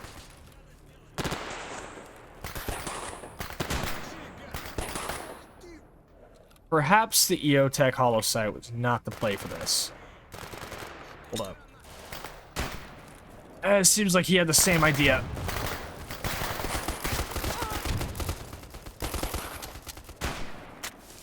Shit.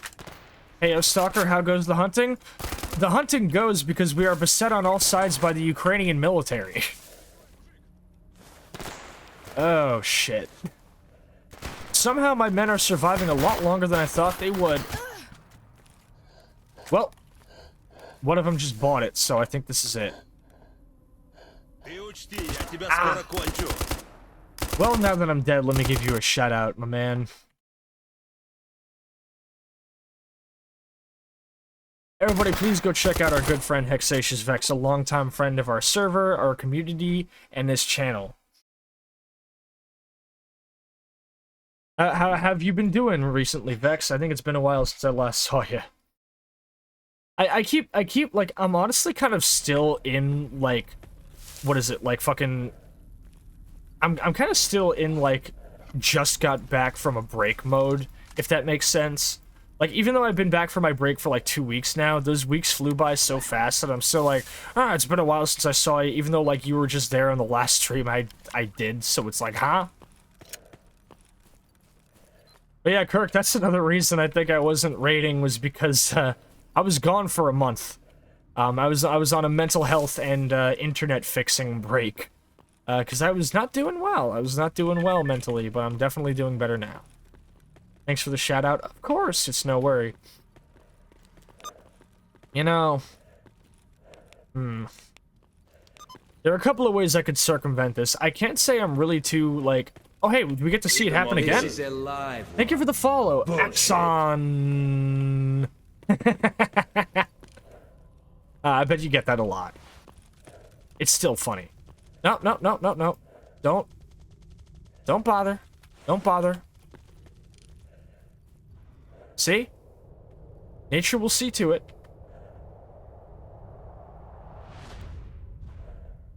Look, this is Ribcage.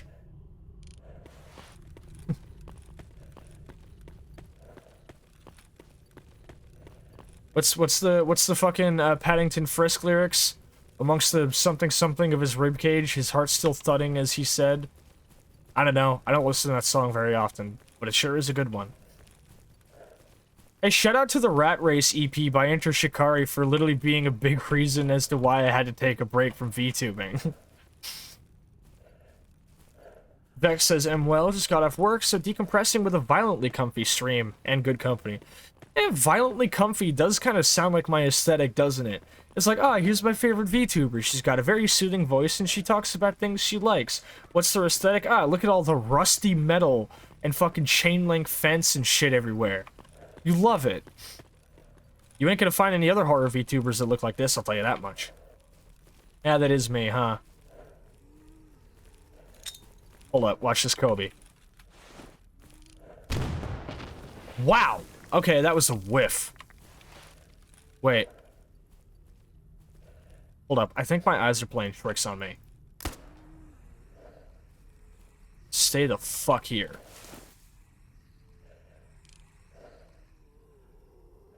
Okay, there was shrubbery over there, and it looked like a fucking, it looked like a soldier.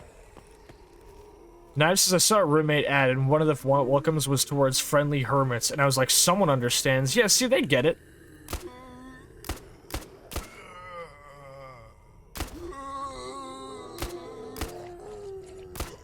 Say what you want about zombies, they are plentiful, but at the very least they're extremely easy to kill, and they do tend to give you good loot.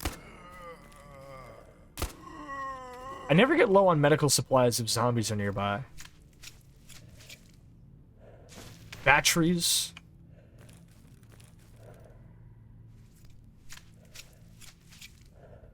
Nothing. Yeah, you know what? They would do this to me. Right when I literally go on a tangent to say that zombies always have good loot, I find a pair of batteries, a couple of cents. What does this guy have? And his hand.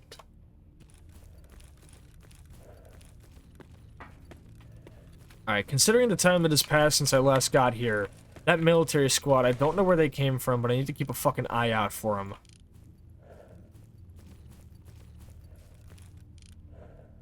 Yeah, I don't know where they came from. They just kind of pulled up on us. Where? Fucking where?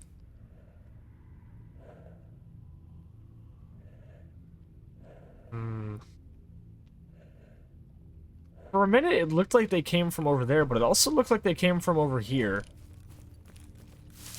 Oh, what I wouldn't do for a ghillie suit one of these days.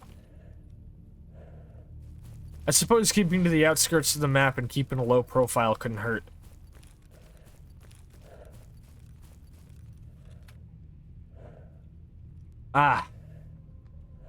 Something definitely killed these zombies. And looted their bodies, too, from the looks of it. Well, if I see my detection meter go off, I'll know for certain what's going on.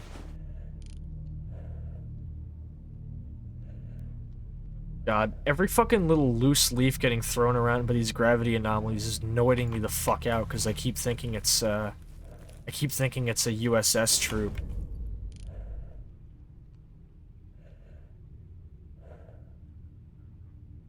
I need to upgrade these binocs too. I never upgrade my fucking binocs, and you'd think that would be good. You'd think that would be a good idea, but it always slips my mind because I usually just have to... Uh-oh. Oh no.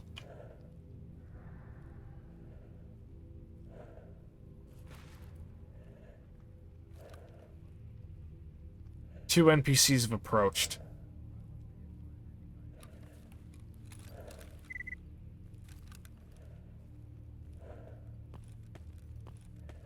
They're over here.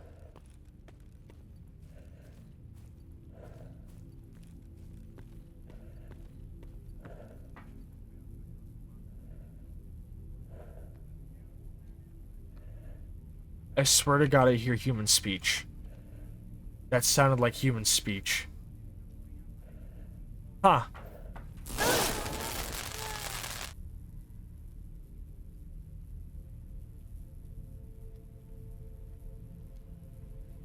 There's always got to be one of those every stream, huh?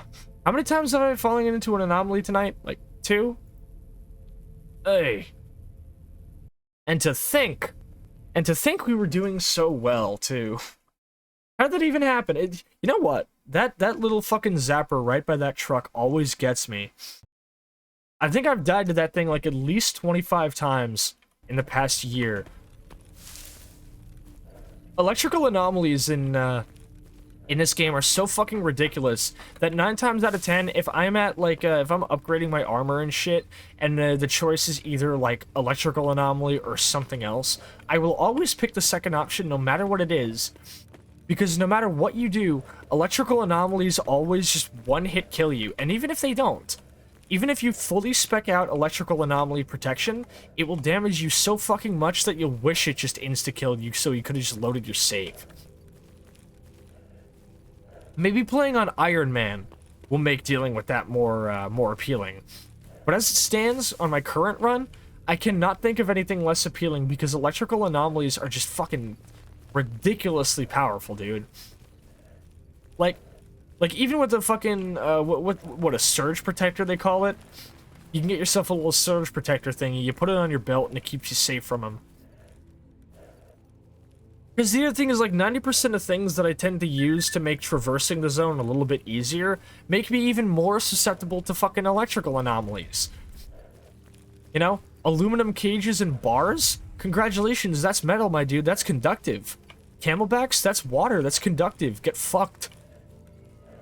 The only thing that doesn't seem to do it... Is that a snork? The only thing that doesn't seem to do it is it's just like run-of-the-mill fucking, what is it? Kevlar. I hate to say it, but Kevlar is kind of mid. No. Damn, he got kind of close. The zone's lousy with zombies tonight. I think as soon as I get to Xenotech, I'll take my halftime break. Then we'll begin our ascent back upwards to the north. Through Agriprum into Yantar. It's a tour of duty I take pretty commonly, but it's a good way to just round up a bunch of quests all in one go. God, I hope it rains when we get to the swamps. It's gonna look fucking beautiful.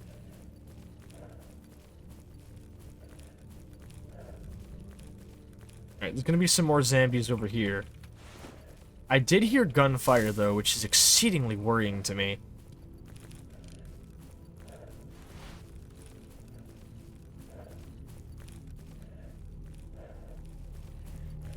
Oh.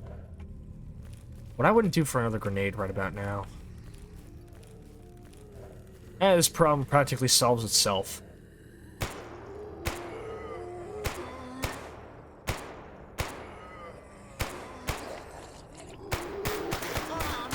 A little bit too resilient, I would say.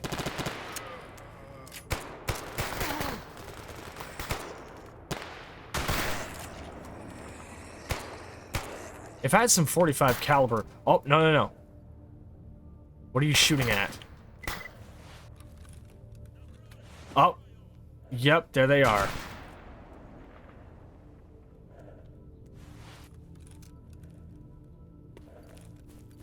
Hold your fucking positions. Get over here. Don't get killed now. I will take care of our new friends.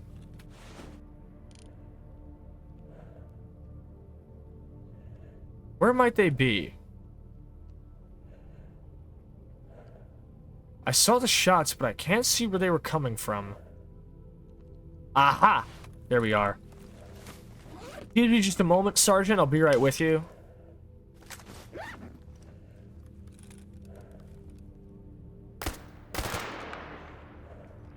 Too easy.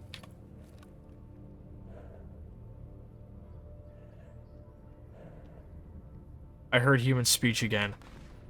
Here's the other problem. These guys are guaranteed to never be alone.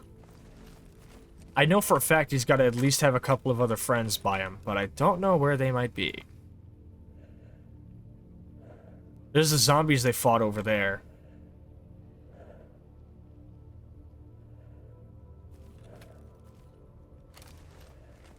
Senior Lieutenant Plochenko. Well, gracious enough to give me some bandages and some repair kits. You certainly weren't very useful in life, my man.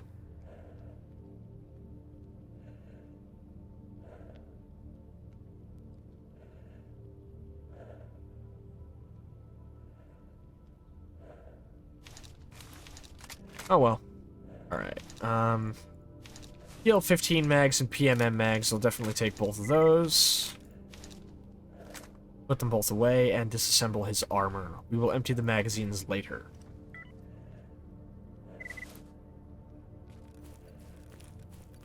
Looks like the rest of his detachment already finished up their fight on the other side of the garbage there.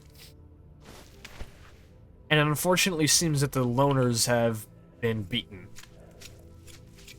Well, I know I can't go that way when I come back. And I won't be, because I'm going through the swamps into Agripum. So, I shouldn't have to worry about it too much.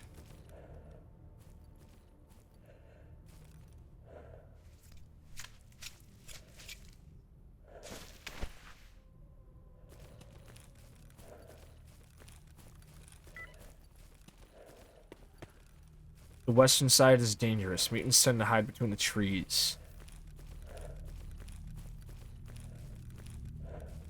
Well, now I know for a fact there's not going to be any goons over here. The only problem is I gotta make sure I don't end up walking into a fucking anomaly on the way over, and that's kind of surprisingly harder to do than you might think it is, considering, you know, I don't have the anomaly detector on.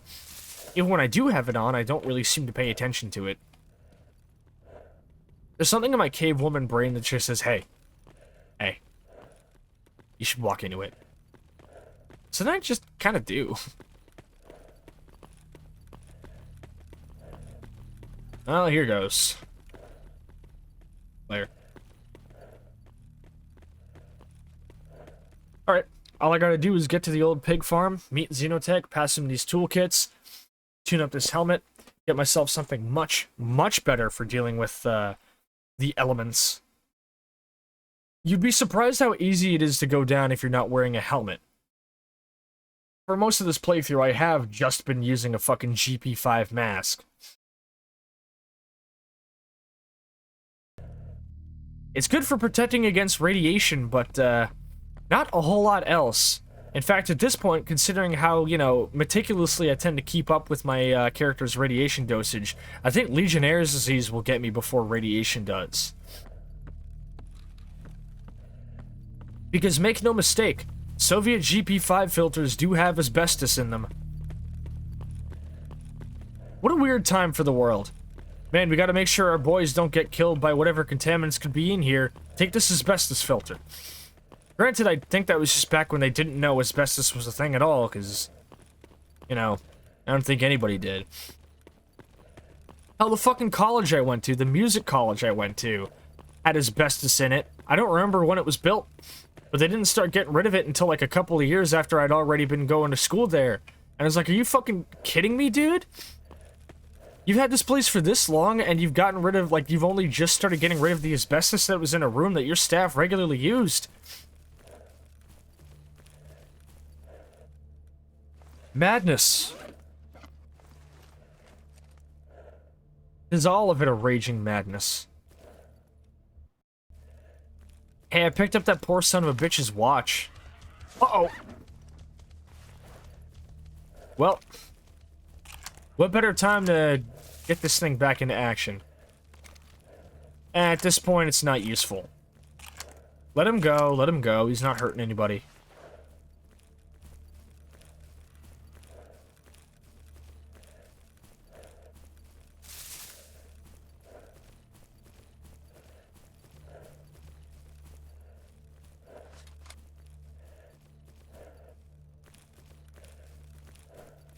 Alright, we want to go over here.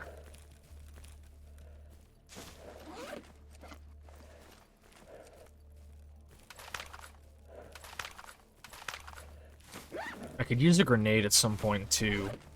More water. Gate snipe! Holy shit! We are getting raided the fuck out tonight! Alright. I Hey everybody, welcome on in. Welcome raiders. Coming from the treehouse, it's a motherfucking Bearcat raid. Gate, let me pass you a motherfucking shout out real quick. How's our lovely Binturong friend? Welcome on in everybody. I'm Too Much Sascha, the Chernobyl battle maid. I cook, I clean, I hunt, and I play spooky shooty games. You're getting your what rated out? Oh, don't worry about it. Don't worry about it. I don't put much thought into what I say.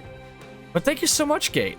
Tell me all about what you were doing and how it went. And thank you for trusting your community with me. I hope you all enjoy your stay here.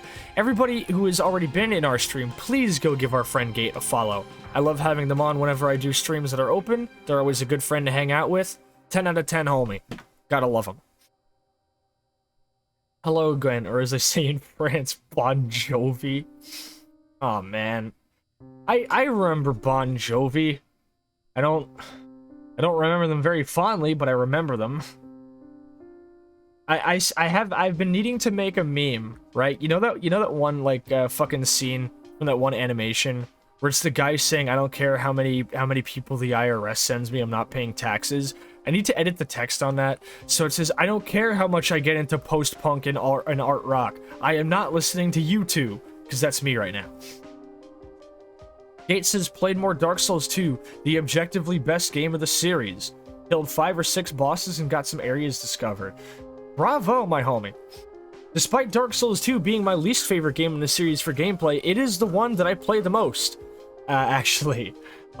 Because I love it aesthetically. I think visually, and in terms of its sound, it is a really solid game. I've talked so much at length on stream before about how much I love its dark fairy tale aesthetic. I will never get sick of it. Although I do kind of get sick of it when I'm playing it. I found the gutter. Oh, Gate, I'm sorry. I'm sorry, dude. Wait till you get to Black Gulch. Wait till you get to Black Gulch. Tell me, Gate, are you playing on regular or Scholar Edition? Earthen Peak was better? Man, you know a place gotta be bad for someone to say Earthen Peak was better. Listen, Earthen Peak ain't bad, mainly you're... Oh, you're playing Scholar... Oh, Gate, I'm sorry. Gate, I'm sorry, dude. You poor motherfucker. You poor Bearcat, my friendo. That is unfortunate. I mean, granted, Scholar does give you a diegetic reason for obtaining the keys to each DLC area, rather than just putting them in your inventory for playing the original version of the game. But I do still prefer the original version of the game for a variety of reasons. Primarily because it allows me to use Gem and ENB, and I don't have to worry about Scholar, which, despite being a semi-visual update, it just kind of sucks. Alright, enough. If I keep talking about DS2, I'm gonna be fucking talking for like 10 years, bro. Let's get back into the game, shall we? Because it is Stalker Tuesday. It says it's honestly not too bad. Finally defeated the run of Huntsman's Cops and got to hold hands with Lucatiel, my love, as we beat up the Flexel Sentry.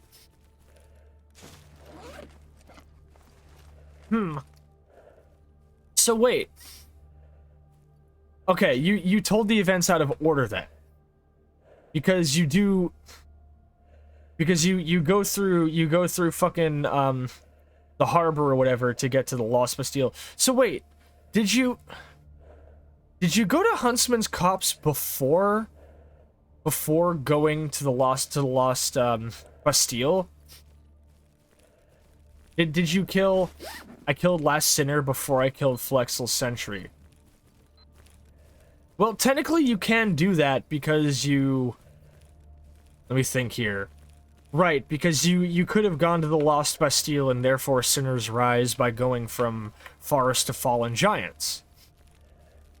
You're generally advised to go to Hyde's Tower of Flame after that.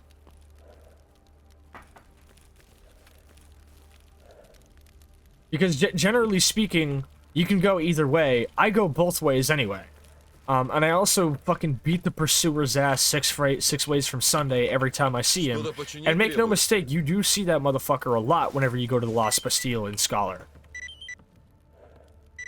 I personally think that adding the fucking pursuer to like 6 different places in the Lost Bastille is kind of burying the lead a bit. I think it kind of sucks and I don't fuck with it.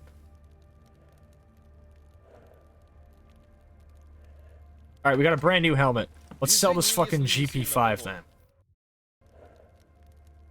This is my first boss. I didn't know the directions, but I did remember the Dragon Rider cheese. I did also kill the Dragon Rider, but kind of by accident. Or rather, I cheesed the Dragon Rider by accident. Like, I didn't intentionally bait him off of a ledge. He just kind of walked off.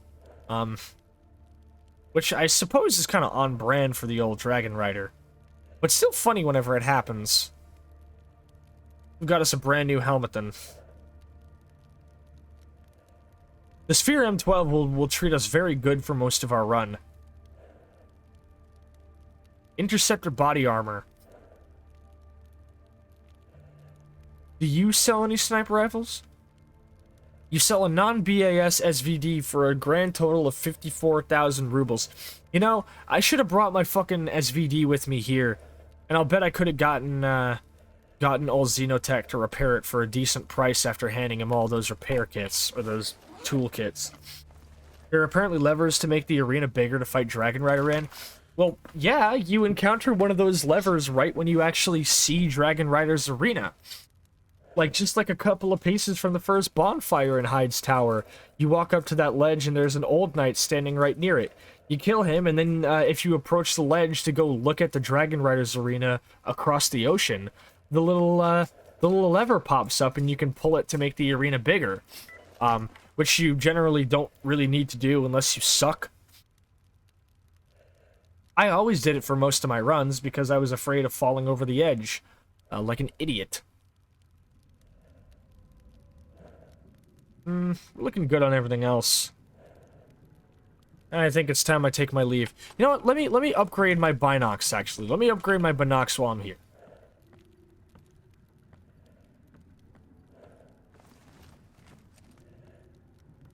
Here we go.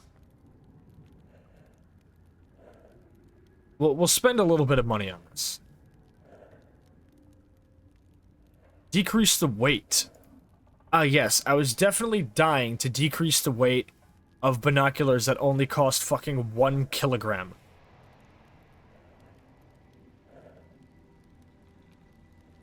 Might as well go all the way. Wait, hold up, these are getting expensive. Night vision device? Yeah, count me the fuck in.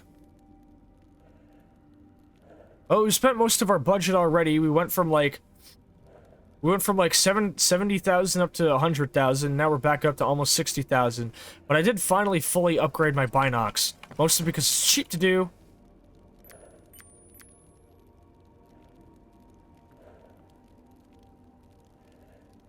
Huh.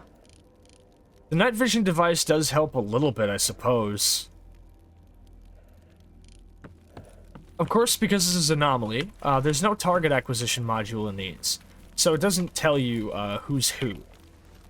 And we've just found another piece of tools. I forgot, I stashed these tools near Xenotech because I figured I'd go grab them anytime I ended up having more tools.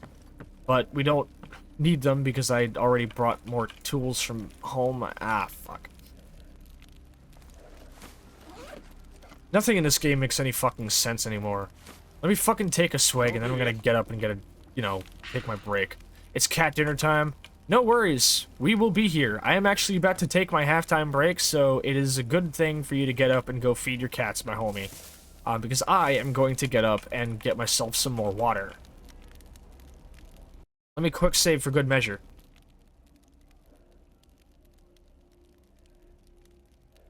Alright, well, we should be good. Anything else should come up then. Alright, I am going to take my BRB break, so please, don't go anywhere, because I'll be back before you know it. See you soon. Make sure to get up, stretch your legs, get some water, do whatever you gotta do. Take care of yourselves.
Man, she wasn't lying.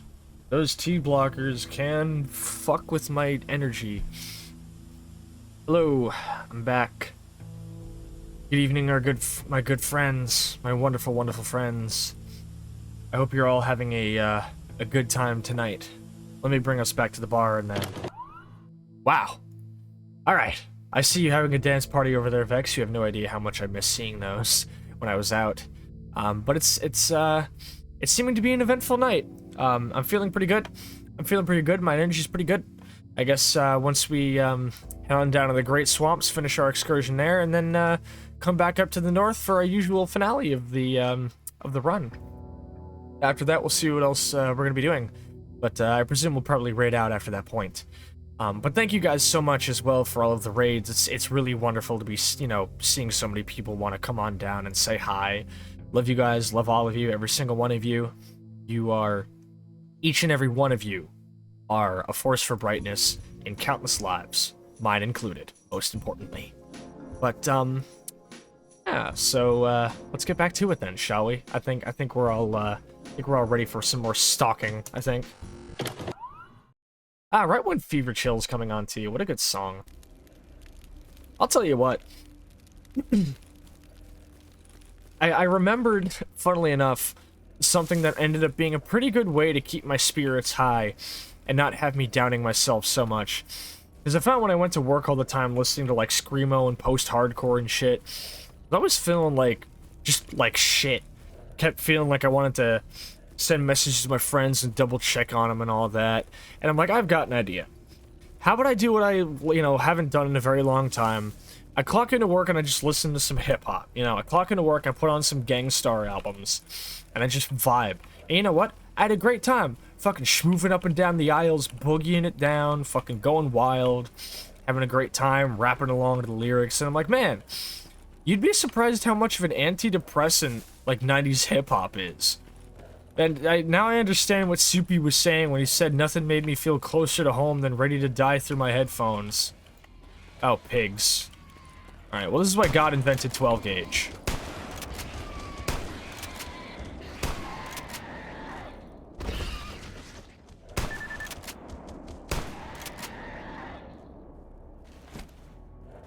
I think I got them all.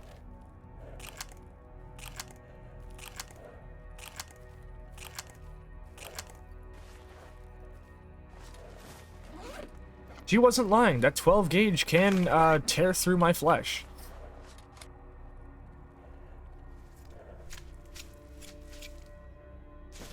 Well, now I know for a fact if I end up going up north for any excursions with the monolith, I'm sure as hell not packing my shotguns with buckshot. Probably gonna put either darts or AP slugs. I don't know if darts. Crazy how dramatically the zone transforms cops, right? It's like the Duke Nukem aliens got to him. It's crazy. Let me see here real quick. Nope, that's my AK. Okay, dart rounds are not in Anomaly, or at least not with G-boobs or whatever the fuck else. Dart rounds appear to not be in here. Instead, we have AP slugs. Which are fine. I'll take those too.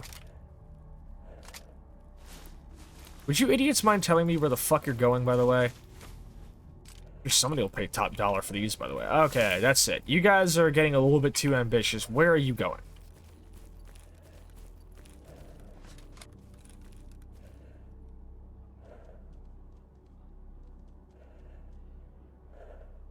Sounds like boars. You guys were getting that worked up over a bunch of fucking boars? Are you kidding me? I guess when all you're dealing with are a bunch of fucking gopniks and some dogs, you do get kind of bored and you do probably want some better action, but I'm sure you can do better than that. Behold, the only actual piece or patch of water in the Cordon. Right, I'm not packing a Geiger counter.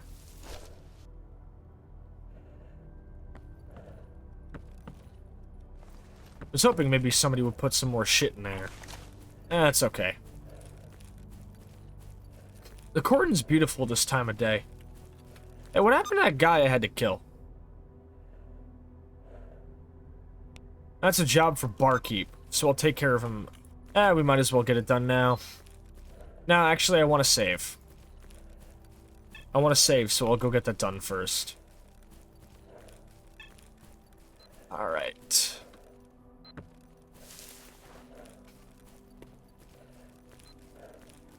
Fucking pulled up to a traffic light today, windows down, blasting Gangstar in my fucking car. Some guy was cycling, just stops next to me, and I don't even look at him. I'm like, no matter what kind of face I give him, it's gonna make me look silly.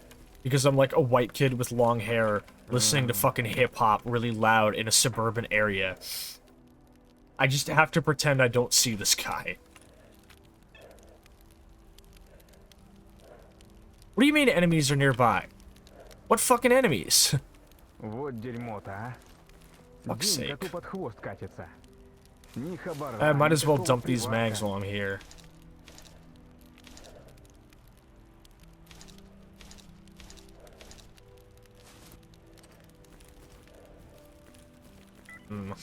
I really don't want to have to unequip my fucking Kevlar for the aluminum plates or the aluminum cage, but I might have to at some point.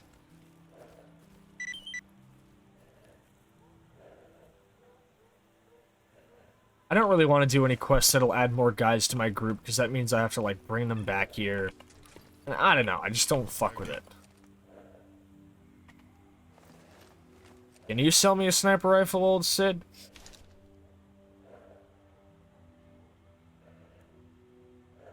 I wonder if he'll ever sell the SVD PMC. That's a sniper rifle I'll use. There's a fire axe for 12,000 rubles. That's a bit exorbitant, don't you think?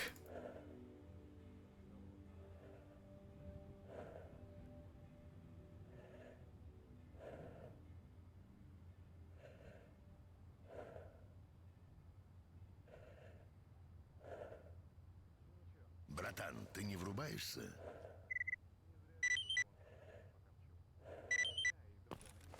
Yeah, I can do both of those. Manos' son Zeus says that you are your own enemy. That would explain why I have so much trouble resting. Oh, that really is a mood, isn't it? What's my AK ammo looking like? About half. Alright, there's a quick save, Mono. Alright. We go over to the bandit car park. It's not even like a team kill. It's like a singular assassination. So I'm pretty sure I can leave my boys here and go take care of that and come right back. Ты ему про аномалии, он тебе про хабар. Ни о чем думать не хотят, кроме бабок, пока кишки по веткам не разбросает. Sometimes my guys just don't want to fucking follow. You gotta, like, prompt them a Пожрать бы bit. чего хорошего, так ведь нету. Or in some cases, go over to where they are and kind of give them a gentle nudge. See, I don't know what he got stuck on, but he just kind of wasn't moving. Новичков нынче, что собак не резано. I don't want the military to attack this village in the event that you know, I'm away and my boys don't have me here to protect them. So I'm probably gonna stick them in a basement for a little bit. I'm sure they won't mind. At least they shouldn't. You're still on vodka duty.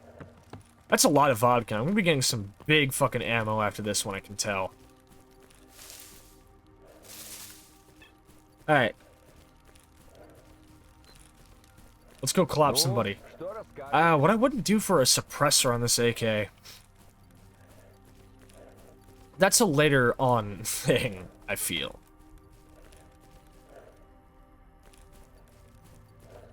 A hybrid sight on this AK would be much appreciated as well.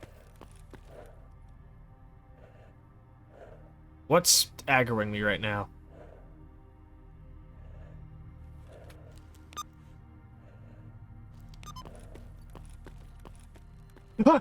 Oh, it's just fucking... It's chance. Oh, you ain't getting away from me that easy. I love running rats down in the field and stabbing them. Don't tell Chance I said that. That could lead to some disastrous consequences if they find out. Ugh. Well, let's get a look at my new quarry with my brand new handy dandy binocs that I fucking upgraded the fuck out of. I can't see shit because it's daytime. These things are now completely useless during the daytime. Because I can't turn off the night vision. Wow. That was actually the worst upgrade I could have ever bought. I'm pretty sure using a fucking rifle scope is more useful at this point. How much you want to bet he's sitting at that campfire? Yeah. Alright, watch this.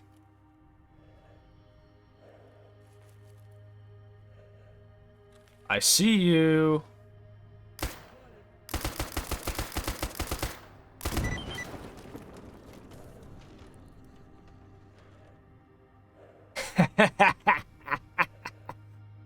Ah, it never gets old. Oh, I see stragglers.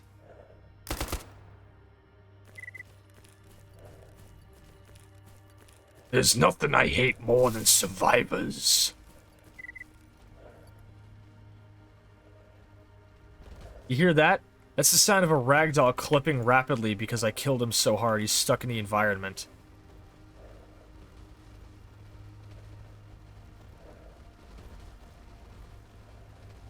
Listen to this really peaceful, meditative ambient music.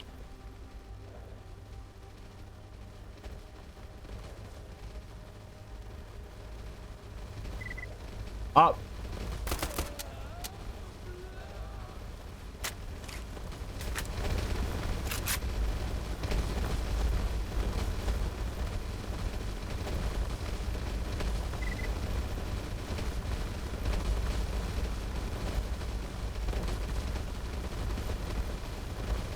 Free entertainment. Free entertainment. All year round. AJ Shroomhead says, no gamma? Nope. I don't really use gamma. I prefer to have my own piecemeal mod setup. Because gamma being like a mod pack makes dealing with bugs from mod conflictions or outdated mods a lot more difficult. Who has spotted me?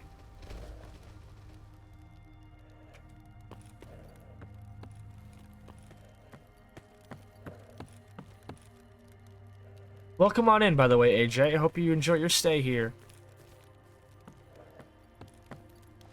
However, since you mentioned that, it would probably be a good time to bring it up. But I actually have a paste bin where my mod list is published, so if any of you should ever feel like you would like to know what my mods are that I'm running during my streams, you can type in !mod list, and my mod bot will immediately drop the link for you in chat.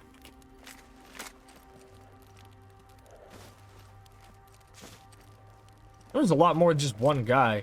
I probably could have just left after killing that one guy, but it makes sense. I was wondering why it looked better than regular anomaly. Yep. That's mostly because of the screen space shaders mod. It's doing most of the heavy lifting on the visual side, and it is quite fucking beautiful.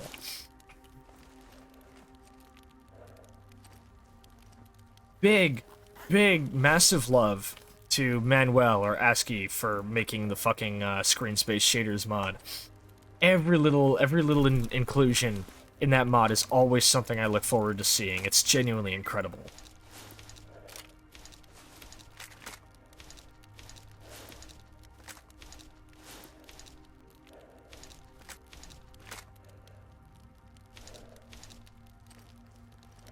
There's like 4 fucking guys in here, huh?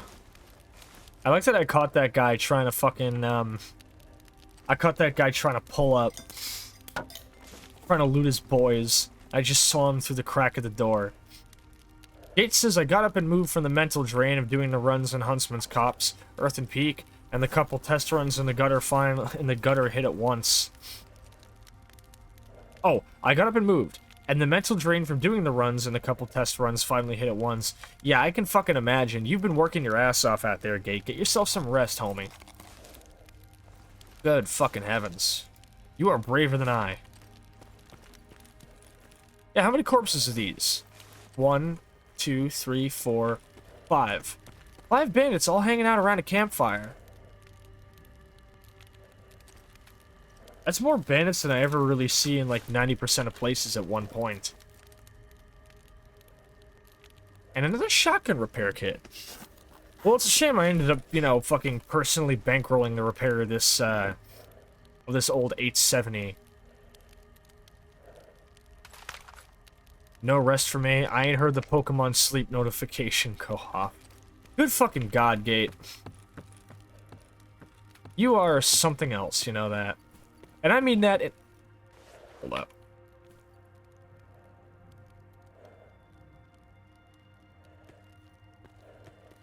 What is that fucking aggro for? You know, I did realize I haven't really fully cleared this area out, so I should probably go do that.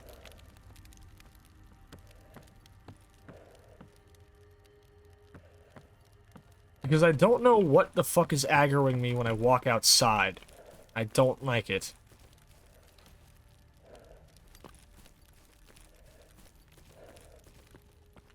It must be a stray mutant because my PDA is not picking up any human signatures. If there's one thing I can flex, it's my stream stamina and masochism. I can certainly flex masochism, but with stream stamina I tend to be surprisingly stringent. Yeah, that is the point. That is the thing, huh? You said one and then you said two things. In your defense, it was funny. Alright, target down. Time to head home.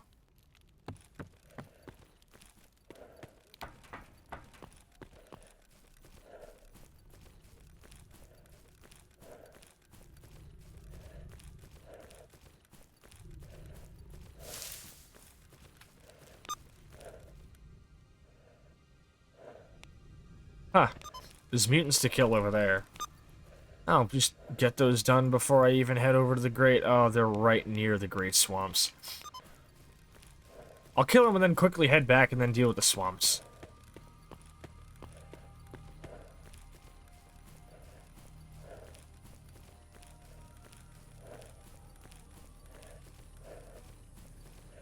Uh-oh. Nope. You ain't catching me off guard, fucko.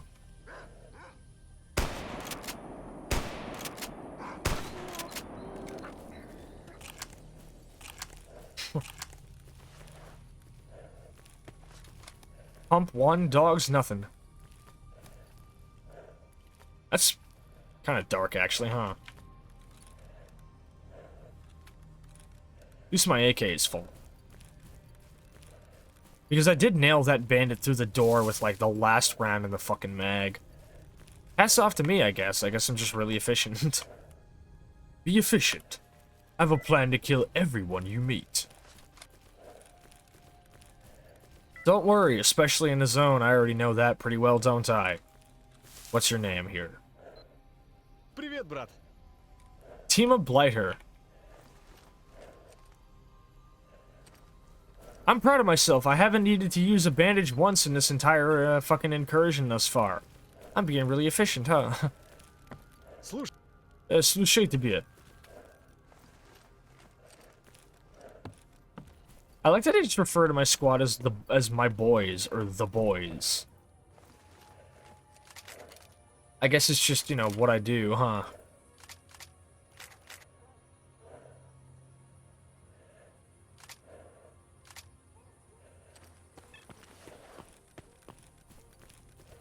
You're doing a great job. Good bloodthirsty battle mate. Oh, shush. You flatter me.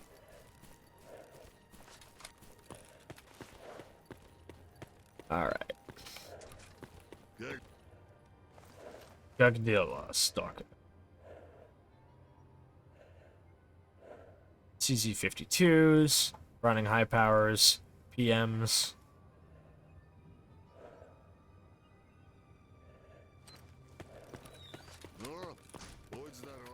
Huh. Alright. Let's go deal with these dogs. Well, at least I hope they're dogs. Should I quick save? No, because it's already noontime and I've been out here for quite a while.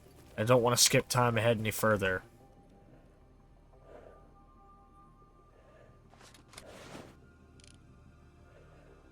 Yeah, it is a couple of dogs.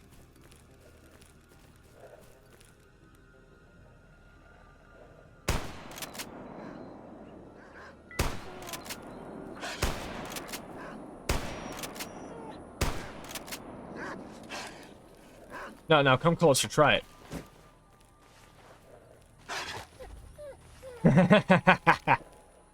Ah, I juked and dodged that motherfucker so good. I'm getting good at indiscriminately killing animals, huh? Maybe I shouldn't say that out loud. Either way, Forrester owes me money for my efforts.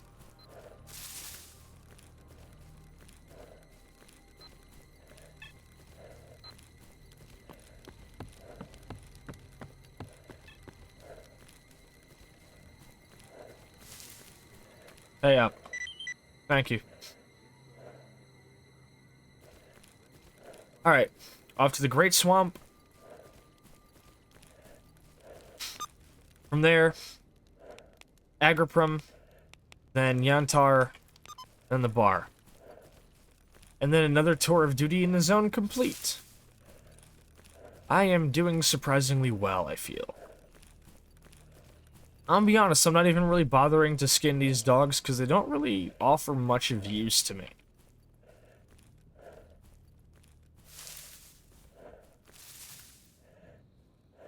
I like that I can raise my weapon. I have like a toggle for raising my weapon. It's nice to kind of walk around with it like this. Although the arm positioning is a little bit fucked up.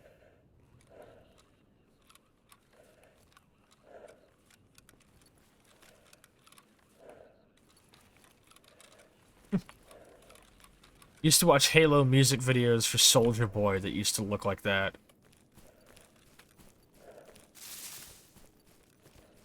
Found a music video, like an old machinima video in like, what, like 2009?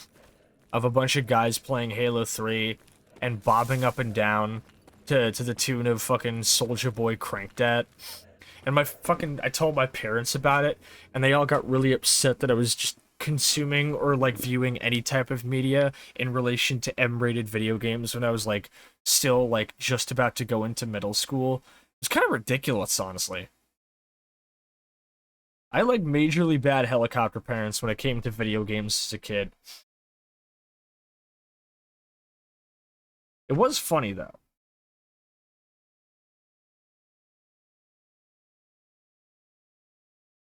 Belt. Yeah. And I forgot to tell my boys to come back with me, so I have to go back and then come back again. Ah, god damn it. Like my parents were so weird about it, they didn't let me play an E10 and up game when I was 10. My fucking mom was trying to keep me from playing Lego Star Wars 2 when I was 10 years old. She was like, look, the side of the box says E10 and up. That means only for people who are older than 10 years old. And I'm like, that's not how this works, dude. Nix! Nix! Oh my god, Nix in the chat, Nix in the chat, Nix in the chat! Ah, Nix is here. How are you doing, Nix? How was your closing shift? I hope it went nice and smoothly, and I hope you enjoyed the songs we suggested for you. Let me give you a shout out in chat. Everybody go, please check out our wonderful friend Nix Nightfall. A very, very good acquaintance of our channel and our community, a wonderful dragon VTuber who does all sorts of very cool and funny things. We love them to death. One's in chat if you love the dragon. Alright. Here we are in the swamps, it would seem. Doing good, I'm actually still at work. Ah. Unfortunate. Well, at least it's a nice sunny day here in the swamps. Got so used to the fucking British-ass weather. Nix ate my son? Oh yeah, they did, didn't they? They ate your son in our fucking general chat today. They ate your son on National Vor Day, too, which is really fucked up. I somehow have avoided being eaten by mutants on National Vor Day. Let's hope I can continue this trend.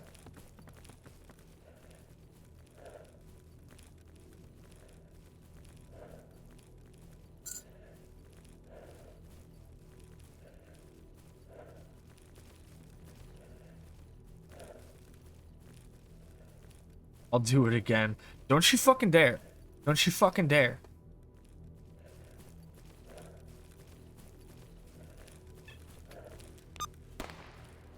Ah. Ouch. Okay. I see, I have to bring some fucking order to the zone. Пацаны! Oh, it was just this guy. Try and stop me? Oh, I will. Check your DMs later, fucko. Wow, that guy completely emptied his fucking mag at me.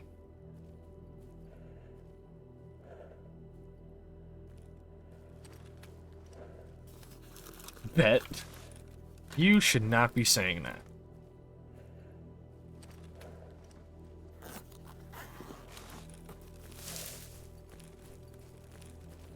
Na. So what? It was just one renegade hanging out at this church? Thank you for the canteen sip. Host. Very much appreciated.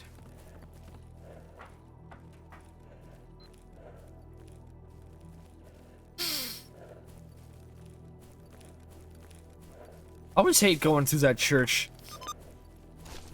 Because the people in church usually have a pretty good long-range line of sight on you whenever you're approaching. They have plenty of cover, and you have none. Because, you know, your only cover is reeds.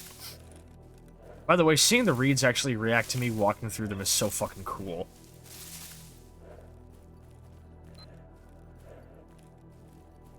Oh, just wait? What do you mean by that, Nix? What do you mean by that?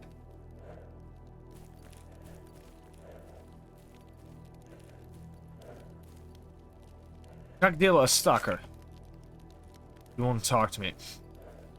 Cases I counted the list on my wrap-up. I cleaned up 6 bosses before going into Iron Keep. God damn! I'm proud of you, Gate. Nix isn't gonna be happy to hear that, though. You know, I haven't gathered any information in a while. Let's see what this guy has for me. Anton Gloomy. What's new in the zone? One of the top 10 stalkers on the network croaked not too long ago. People are scrambling to try and find his legendary stashes. Not sure where to start looking, but hopefully I'll look out soon. Well, I wish you good luck on it. Anything useful? Yeah, I know about that. You want my advice? Stay away from artifacts. They're like the sweet nectar of a Venus flytrap. They lure you in, and suddenly you're stuck in an anomaly field with no way out.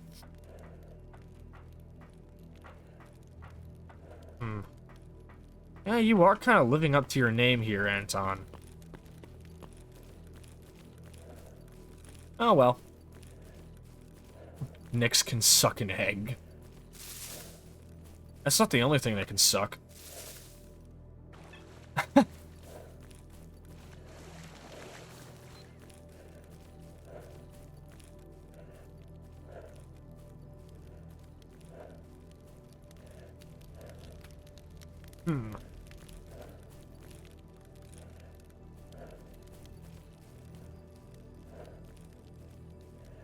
Here we go, watch. I'm going to demonstrate the quick melee problem.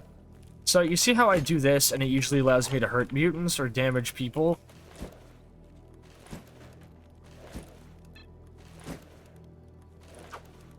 I used to be able to break open boxes with this, but now I just can't. And I don't know why. I haven't been able to pinpoint exactly what causes it. But it fucking stretches to all quick melee.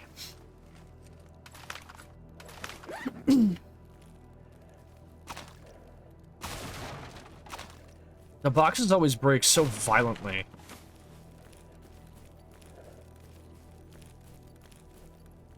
Oh. Be careful about where you're sticking on your belt, okay? These artifacts have more properties than just radiation, so you need to treat them carefully. I've seen a stalker burst into flames because his artifacts reacted with each other. That would be really funny if that could happen. You know that artifacts are almost indestructible?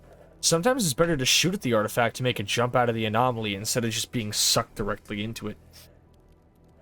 I have done that sometimes in Shadow of Chernobyl. There's a little stone flower right underneath the grain elevator in the Cordon. And it's supposed to be like Spawn that you can grab it just by reaching down underneath like the grain elevator once you get inside of the fucking building. But sometimes it spawns a little bit too far away, so you actually do just have to shoot it towards you.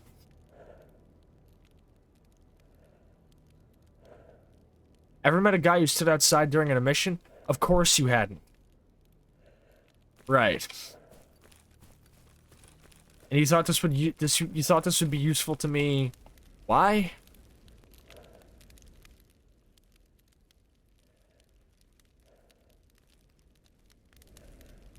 Oh, well.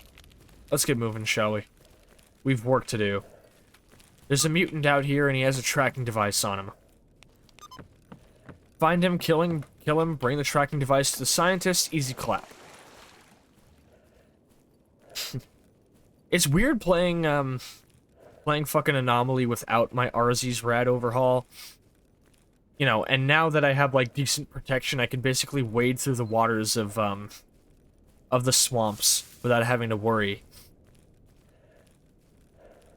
But in, with the RZ's rad overhaul, most water is radioactive, and radiation from standing in water completely bypasses the radiation protection properties of your mask. Because your radiation protection is just like a flat, you know, stat that is affected by your suit and mask together. But if you happen to walk in water, the mask drastically reduces your anti-rad stat. Or not even reduces, it just completely bypasses it. Most masks give you a surprisingly high boost to radiation protection, but as soon as you step in water, it bypasses that bonus.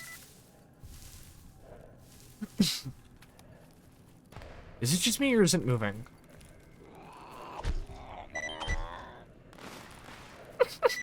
That's the first time I've ever snuck up on a cat. Usually they're doing the opposite to me, but that poor son of a bitch was not ready for me. And now we have to begin our work moving up ahead to the top. This will be a long and arduous journey. We have to go from here to the top of the Great Swamps. Let's see if I can't light up a campfire and save real quick, huh? Well, I'll be damned. Gate Snez, if you end up pissing your pants, you get irradiated. Yeah, the Spyro may actually work against me in this instance, huh? That would be unfortunate, wouldn't it? Speaking of which, I gotta have a snack later to take my second dosage.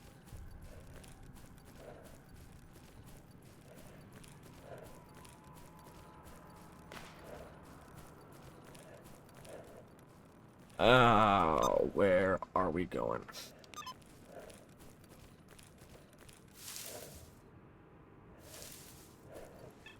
Oh, right. I may end up having my guys stay here at the pump station while I just run on ahead. Because going around to the Great Swamps is kind of really fucking dangerous, and AIs very rarely have the proper tact to be able to navigate it properly.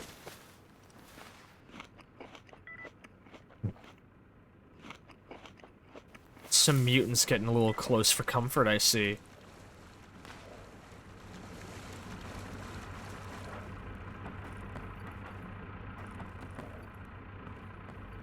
Doesn't look like I have any company to worry about here.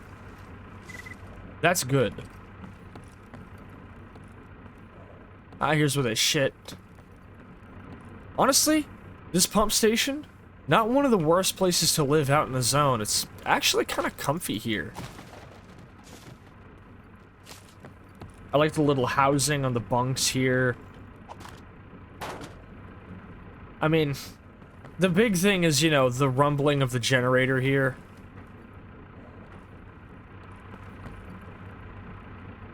I suppose if you can get over the rumbling of the generator, it'll probably be a little bit easier to stand. But overall, it's not a bad place to live. I can get used to being stationed on a place like this. Due to how it's built, it's very unlikely that any mutants could be a real problem to us. If anything, the biggest issue would be attacked by bandits, the military, mercenaries, the monolith, renegades, Sin, UNISG. Okay, you know what? Maybe it's not a good place to live here. Maybe it's not a good place to live in an area that's not really super heavily defended, except for just water being everywhere. I'll tell you what, it is comfy, though. You have to give me that.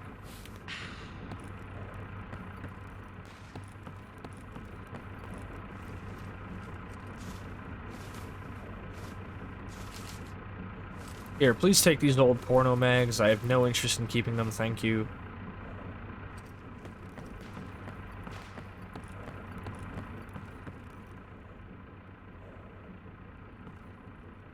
Now, do you guys mind staying in here for a little bit? Promise I'll be back. Alright. Northward I go. I have business with the eggheads in Yantar.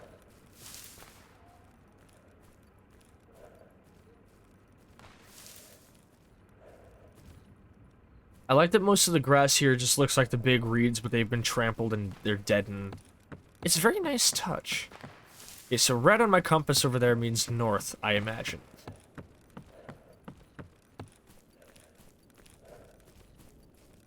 So I want to keep going this way. Let me check my mags. Oh, fuck.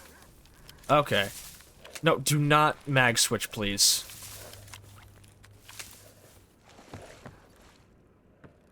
Oh, hold up. Shit.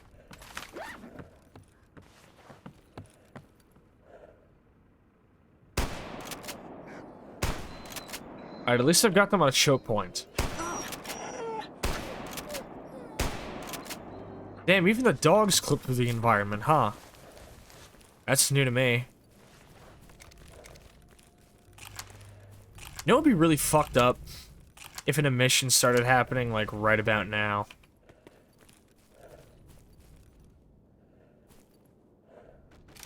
What have I been spotted by? I'm gonna use the handy Noel maneuver real quick. I can just... There we go.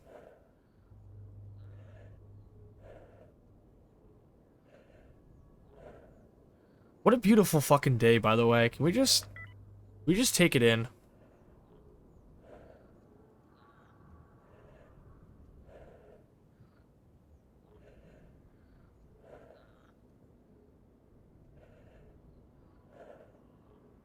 The fuck is spotting me?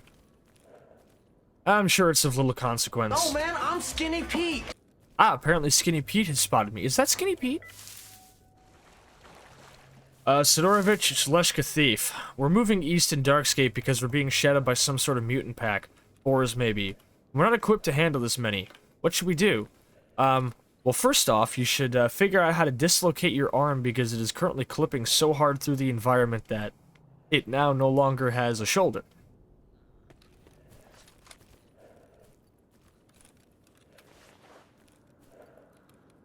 The weapon raising animation is not perfect.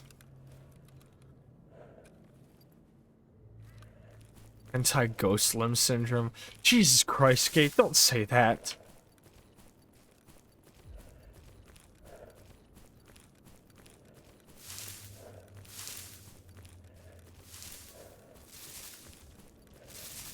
Ah, I hear boars. You think they're gonna try it? Yes, they will. They won't come in the water, though.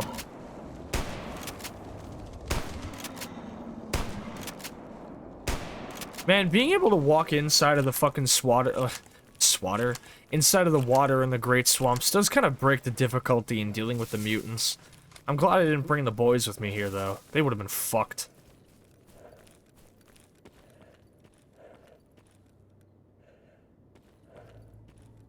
Good news. We're almost out of the swamps. I can see the train crossing from here. Here's the issue. The exit is normally patrolled by either bandits, bloodsuckers, or, if you're extremely unlucky, sometimes both. Nix, that was perfect English. I understood what Gate was referring to. Ah, bloodsuckers.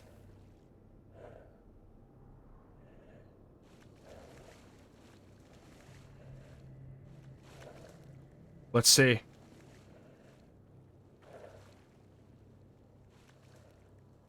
I dare this motherfucker to pull up on me. At least one of those words was in the Bible. Gate is correct. Alright. Where's the bloodsucker at?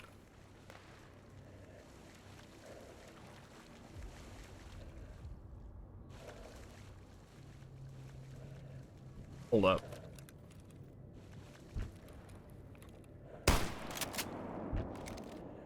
Fire one shot directly into the air to get their attention.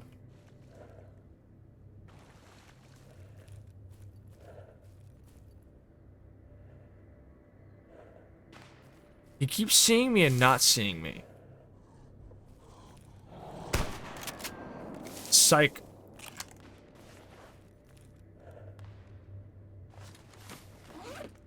He was pretty weak, yeah. Took him out with one shot, hip fire too. Looks like some renegades are having some trouble out here. Wasn't he just talking shit? Wasn't Pavlua Gangrene just talking shit? The sun is out. Let's hope the freaks stay underground. Sounds like you're about to be put underground, Pavlua. Forever.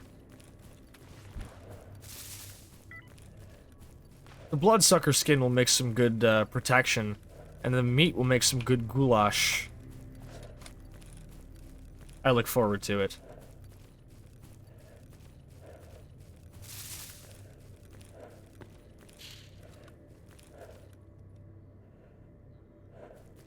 Alright. Do not move to Agroprom, but do tell my men to follow, and then move to Agroprom. Crossing Agroprom and getting to Yantar is a surprisingly easy task. All I have to do is just avoid the fucking, military patrols. There are generally going to be some mutants right at the entrance to Yantar, but I can safely, like, avoid them if I'm careful anyway.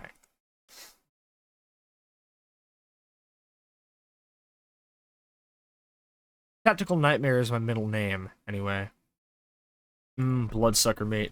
Man, you're lucky Bonnie's not in chat. I don't think she'd take too kindly to hearing that, is all I'm gonna say. We love Bonnie, though. Goofy, vampire. What? Alright, that's new. Walk into Agroprom and the first thing I see is just a fucking artifact rolling across my view. It's a dragon's eye, so it's not particularly useful, but I'm sure the Brainiacs will pay you a pretty penny for it, at least. I do hear a cat, though. I'd be safe, I'm too cute to be mad at. You know what's not? These cats. The fuck are they?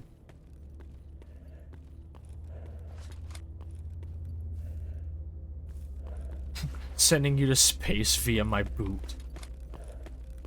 Fight! Fight! Fight! Fight! Snorks.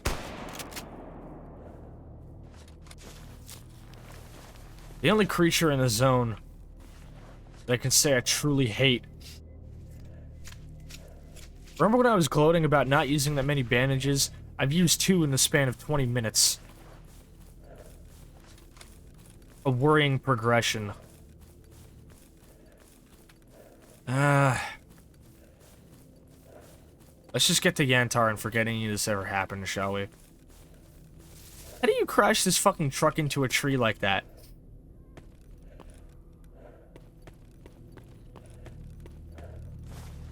Either way, I'm almost there.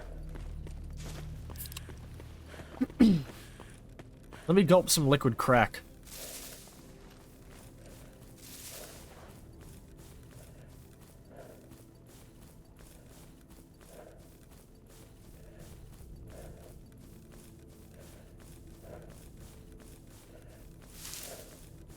Honestly, I wish that if you had good enough goodwill with the loners, that, like, Barkeep would allow his guy to let you into the back room so you could live there.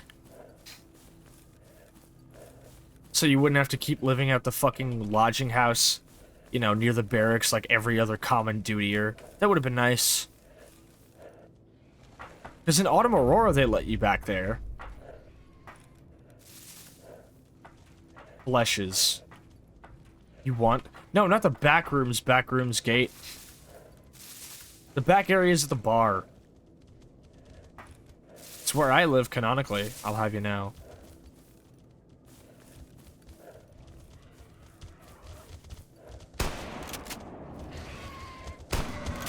Oh, this could kill me. See? I told you. Okay, so what have we learned? Encounter boars near the exit to Agaprum. Do not bother with the boars, just run away. No, Gate, please don't take me to the back rooms. I've been there once, okay? I've been there once when I was playing Trepang, and I would not like to go back. Now, where's that artifact, by the way?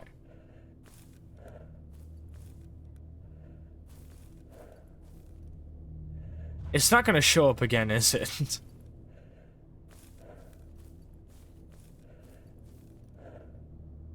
I can't believe it. The opportunity of a lifetime. An artifact literally just kind of appeared in front of me. And I'm never gonna get that chance again. Because I fucked it.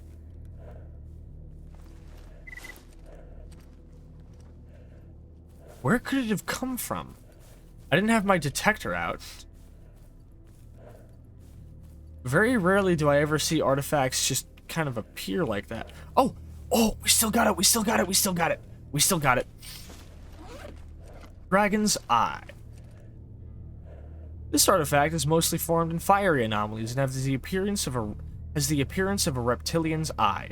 Has no useful purposes, but not reactive. Barkeep advises against fucking the artifacts. Honestly, Barkeep could give a fuck whatever people do. It's Herman and Ozersk who don't want you fucking the artifacts. And the only reason they don't advise you to isn't because it could bring, you know, like, serious harm to your body. It's because they wouldn't want you to fuck with their scientific specimens that they could make use of.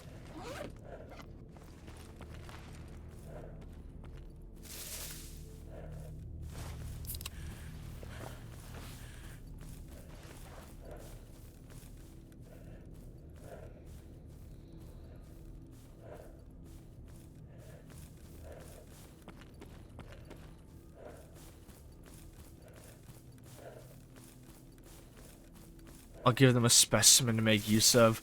Ugh. Ugh. Jesus.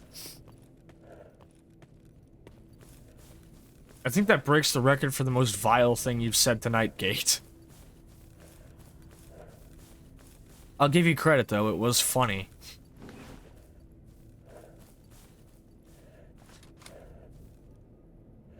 Alright, let me get my fucking energy back. Don't worry, we can do better. Please don't take that as a challenge, Mono. Good God.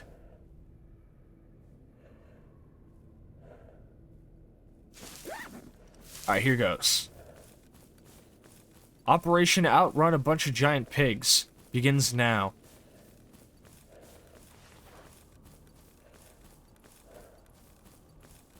Yeah, I'm confident I can make it. Only problem is boars can outrun me any day of the week. So if I stay to the outside and I don't let them near me, I should be okay.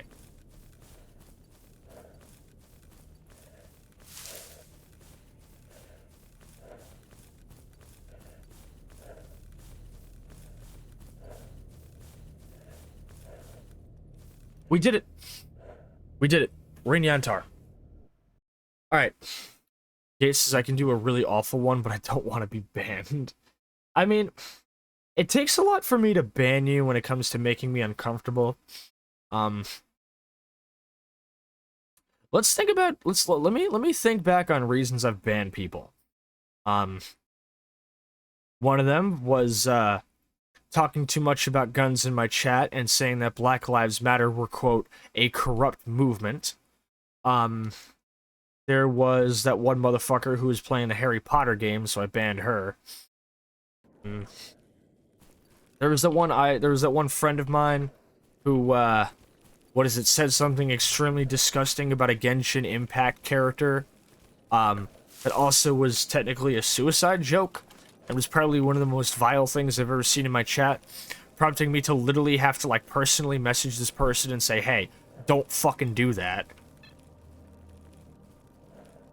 Yeah, you'd be surprised. It kind of takes a lot to make me ban a person.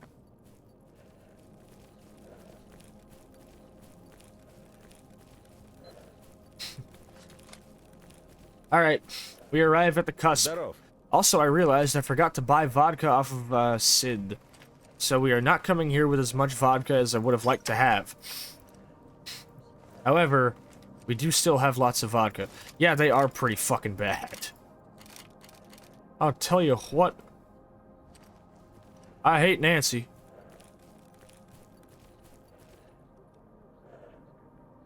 Seven, 6, 2, 7, and 1. Okay.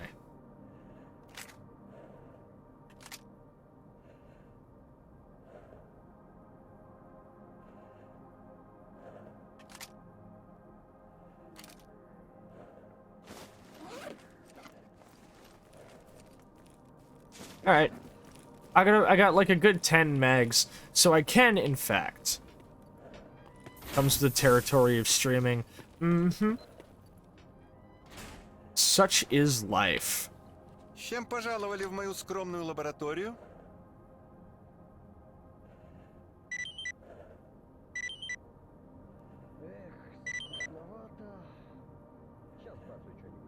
You want me to get 2 things in the army warehouses? Man, everybody wants me to do work in the army warehouses for them, huh? Gate says basically helps you call out what shit you don't want around. Yeah, absolutely. That's a generally good way of looking at it. Okay. So we have confirmed that I can, in fact, trade vodka for Dragunov ammunition. That is good. That is a good thing, and I'm happy to see that.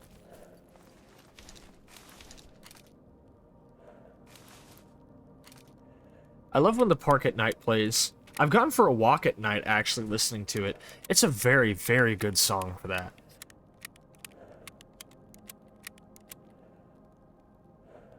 I may in fact go for a walk at night tonight.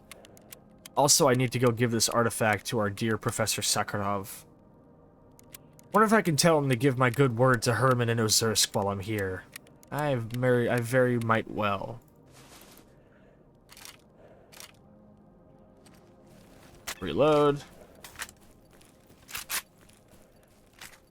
And I shouldn't need a quick save because the level transition is right here and she autosaves. Ah, what I wouldn't do for a little bit of 9x18 now.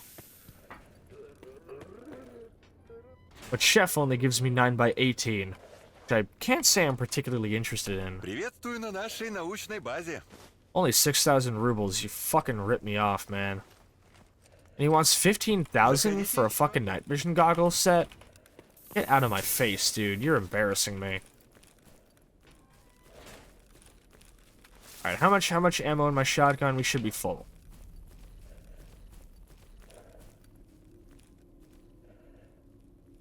Are there human inventions that use anomaly as a source in story? Can I get a little bit of extrapolation on that, Mono? I'm not entirely sure what you mean. If you're talking about, like, anomalies and artifacts having, like, actual, like, practical uses in science, there are surprisingly more than you would think. Obviously, a lot of artifacts end up just being bought and used as jewelry by the rich. A gun that uses an anomaly is firepower. Yes, actually. Because... okay, the Gauss rifle... A gravity anomaly to make a generator. Anomalies, no.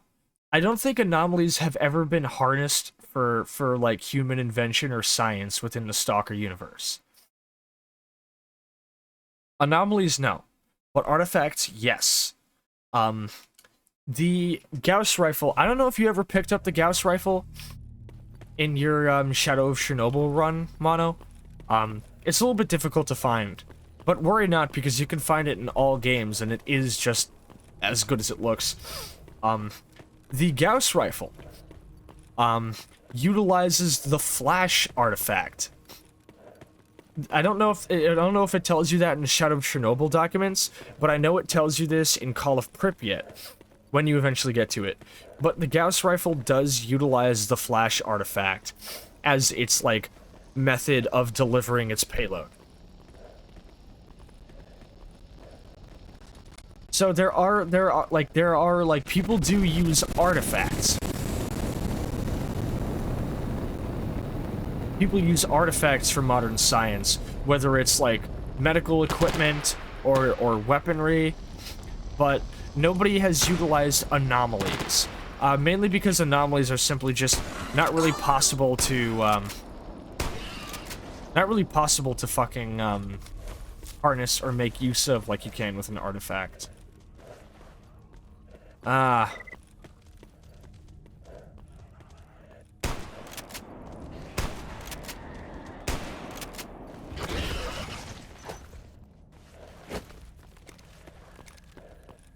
Some fuckers in the sarcophagus had some.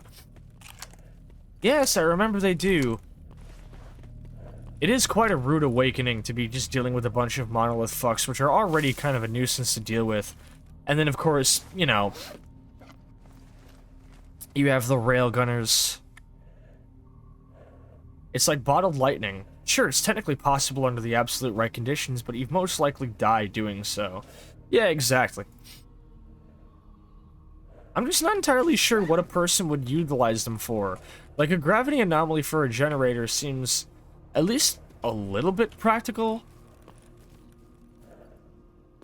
But generally speaking, because the properties of most, like, the properties of an anomaly that could be useful at any capacity tend to be, you know, like, also put into the artifacts, and therefore, because they're handheld and smaller and able to be carried around, and not like a big field that simply just exists. Utilizing artifacts is generally better. Could you cook a meal using a fire anomaly? You know, I was about to say I'm not entirely sure, because you would, you know, hold up, did I? Yes. I was about to say technically, because anomalies, I don't know if they tell you this in, or when they tell you this in the games, but generally speaking, anomalies are triggered to actually, like, an anomaly field. Oh my god! Oh my god!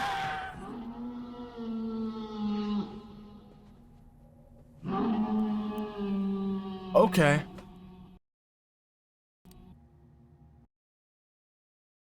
To get back to what I was saying before I got jump scared by 2 lurkers, yeah, gang squad indeed. I was about to say those are not snorks, those are lurkers.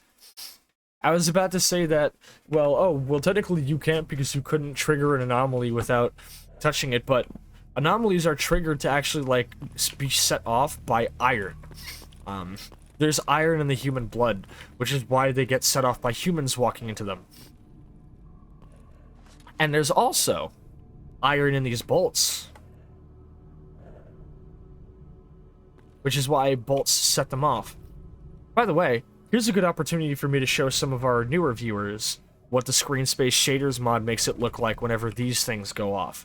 It's genuinely quite pretty.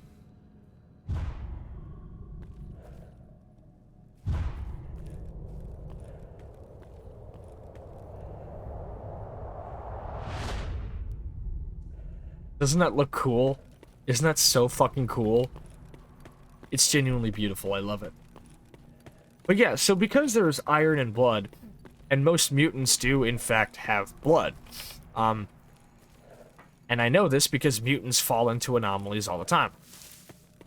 It is therefore, it could feasibly be possible for you to cook mutant meat using a fire anomaly. Here's the issue. 1. You don't really get to control when the anomaly stops cooking, and it is fire. So, feasibly, it is very likely you would end up burning your meat pretty fucking fast. Secondly, there is the actual, like, heat, like the latent extreme heat of a fire anomaly field.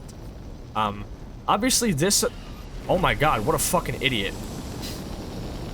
Wow. Yeah, well, there's your demonstration, I guess. That's what it looks like when a mutant walks into the fucking fire anomaly. That was honestly a pretty well-timed demonstration. But yeah, so because most anomaly fields have a damaging AoE effect, with, you know, acid anomalies, it's the toxic acid around them. With fire, it's extreme heat. And, Gate, you were asking the question B if anomalies produce radiation.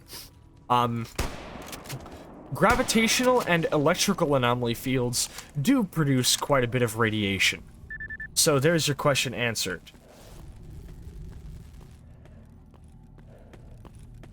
So because of the latent heat of a fire anomaly field, the actual, like, time you would be able to spend even attempting to cook food in a fire anomaly would be entirely based on the durability of whatever type of environmental suit you would be wearing to keep yourself protected.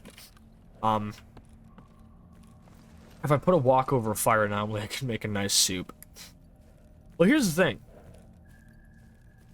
Unless you are actually looking to, like, completely char and, you know, fuck up your meat. Hold on a second.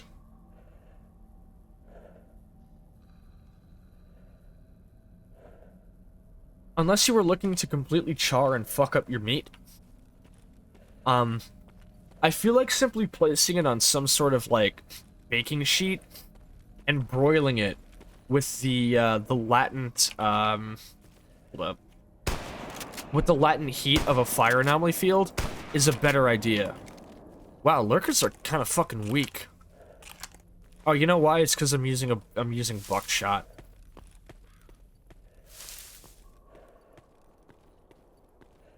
So generally speaking, yes, I feel like it would actually be a better idea to just use the surrounding anomaly field without actually setting off your own anomaly. That way you can just use the latent extreme heat of the fire anomaly field to basically bake or broil whatever you need, rather than using the flames to try to roast it, because you would very likely end up completely burning it to a crisp. Unless that's what you're into. I mean, some people are really into eating burnt stuff. There was a while that I was really, really into eating burnt, like, super burnt toast. And then I stopped because somebody told me that eating too much burnt toast causes cancer. I don't know. But I do have a fucking benign cyst on my leg, so who knows, maybe they were right after all. Hold up. PDA pinged.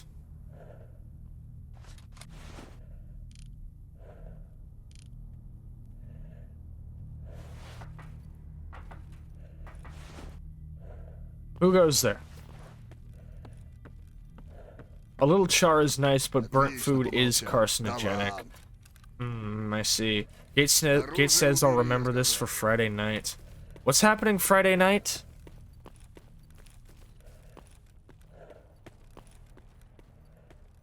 Speaking of cooking things, it has been a very, very long time since I last made my dad's steak recipe. I'm thinking of doing just that tomorrow. I'm planning on stopping by the grocery store where I usually get his steak and the sauce to make it. And I, fucking, what is it? What's the word? Because I've managed to survive most of the summer without AC, and I did, you know, manage to save, you know, a little bit more money than I would have if I had spent my money fixing my car's AC, because that would have cost me quite a fucking cost. I'm deciding to maybe celebrate a bit by making my dad's steak recipe right at the cusp of the end of summer to celebrate and say, I did it. I did it. I made it a whole fucking summer without AC in my car. I bet you'd be proud of me, you motherfucker.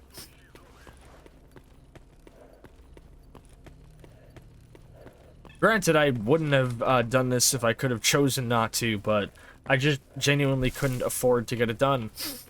Like, I could have, but it would have left me with so little money in my bank account that it would have been, like, really not a good idea. It said slabbing my meat under the broiler on a baking sheet, as you suggest.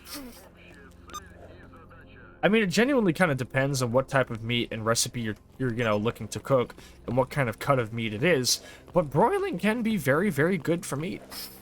There's a steakhouse I go to, or at least, you know, occasionally go to. It's quite a ways away from my house. I haven't been to it in a fat minute. I've been meaning to go to it with a friend at some point, but they do marinate their steak very well, and they tend to broil it, and it is, oh, it's fucking mouth-watering. It's beautiful, dude. I don't think you'll ever eat something as delicious as that.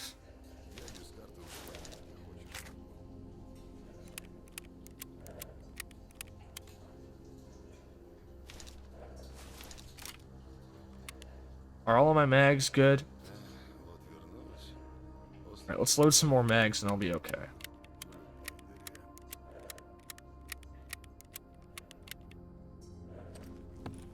Gates talking about cooking their schmeat again.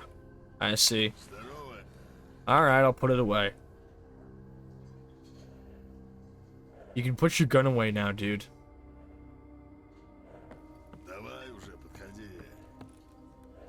Job's done. Cat thyroids. Cats are genuinely pretty easy to find. Fuck it, I'll do it.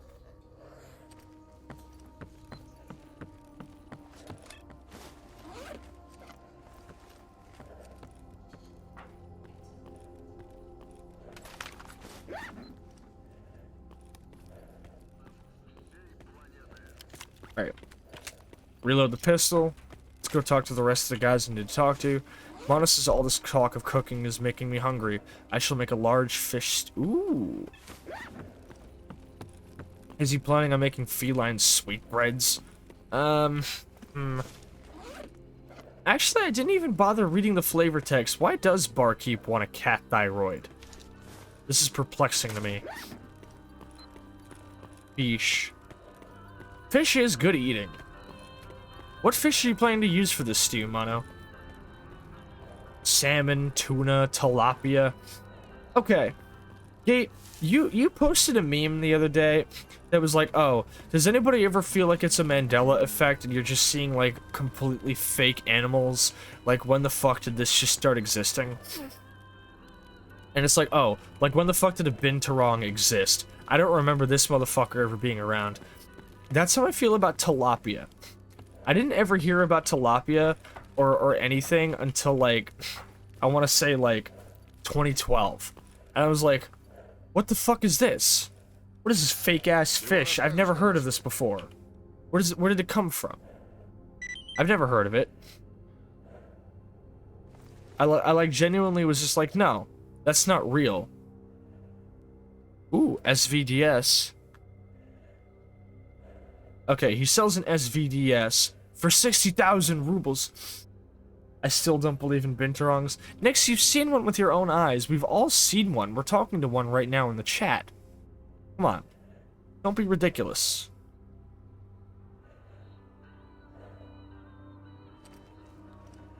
Controller hand, don't have it.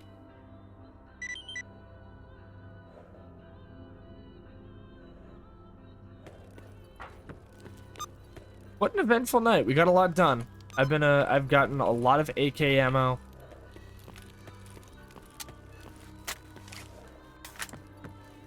What are my medical supplies looking like? 6 bandages, and I'm still good on first aid. So I'm actually totally fine with all my medical things. So that's good. Monos' binturongs are actually SCPs which have breached containment, and the SCP Foundation has retroactively created proof for their existence. Meanwhile, Gate is adamant that they are a CIA plant to cause disturbances in communities online about the fake animal Sona. These are both quite convincing subplots. I suppose we'll have to go talk to Bandit about this, huh? I'm sure he knows. Just little dudes in suits? Okay, that's bullshit. Подходи, сталкер. Для таких, как ты, у меня You're not fooling me with that.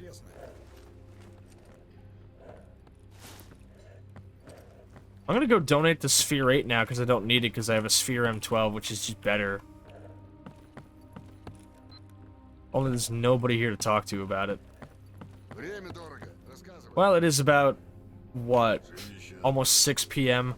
Most stalkers are still out and busy right now. They haven't come back from their hunts. It'll be a fair bit of time. Времени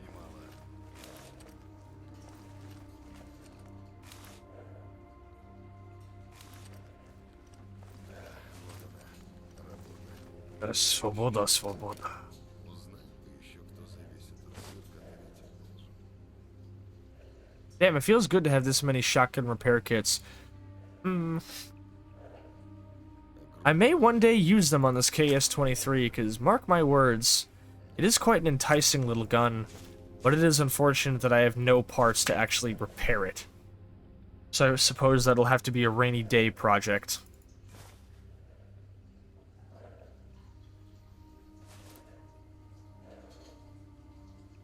Beretta mags, which I don't plan on keeping.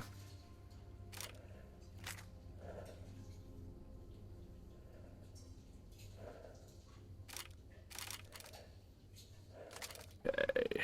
Sell the 9x18 rounds that I'm not taking apart. Take apart the ones that I'm not selling. Mutant meat, not going to be cooking that anytime soon. Mutant parts, don't want them. Bennett patches to sell. Electronics to disassemble. Sleeping pills I don't need. Joints I don't need. Actually, no, I'm keeping the joint. It's too cool to not keep. Да, вот она, работа.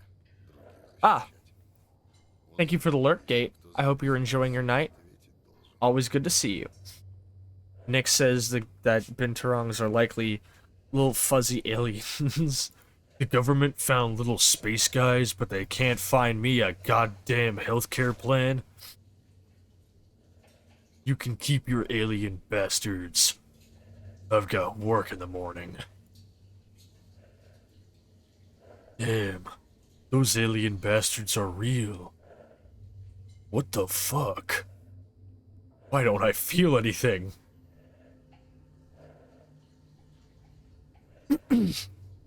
Yeah, me too, Duke. Me too.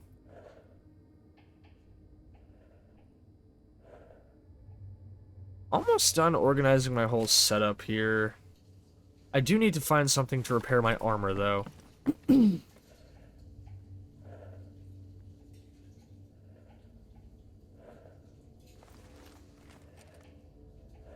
We're not exactly at the 4-hour mark, but I will probably be calling it a night just because, you know, I got work in the morning.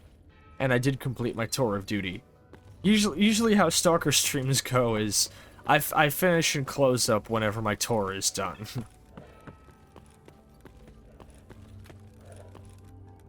It is unfortunate that I can't find any stalkers to go sell these items to. Everybody's still out on their hunts. Surely there's got to be somebody hanging out here. Maybe in the duty barracks? Aha.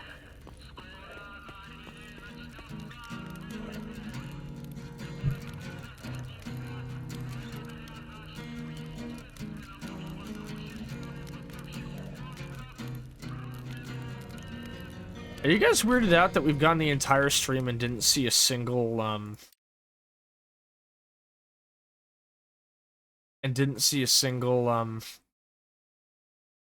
emission? Oh wait, hold up. Didn't one occur when I went to sleep?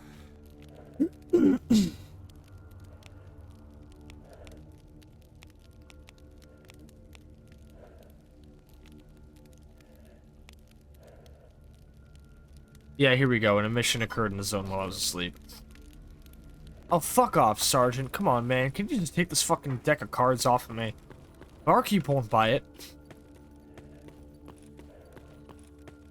Nobody's hanging out in the barracks.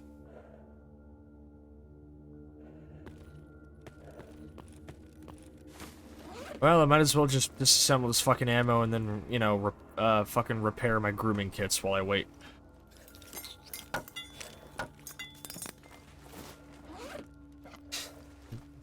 It ain't easy stalking.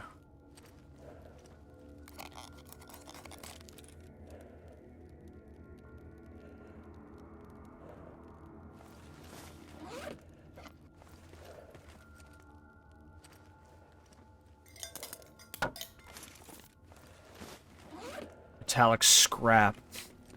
Wooden parts.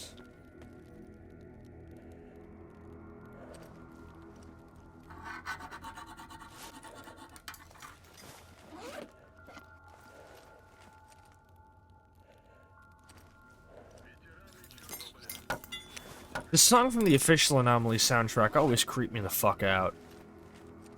There's like really kind of weird and off-kilter distant keys. I think this song is by Gates of Morheim. Oh, shit. Fuck, I scraped my finger on like a piece of metal under my desk. Hey, out of curiosity, when you like hold up your hand and you look at your wrist and you see like those like little blue veins that form like an H on your wrist, does anybody know what those are called? Does anybody know what those are called? Because I was at work today and I accidentally like a fucking like exposed like piece of like, you know, like metal wire.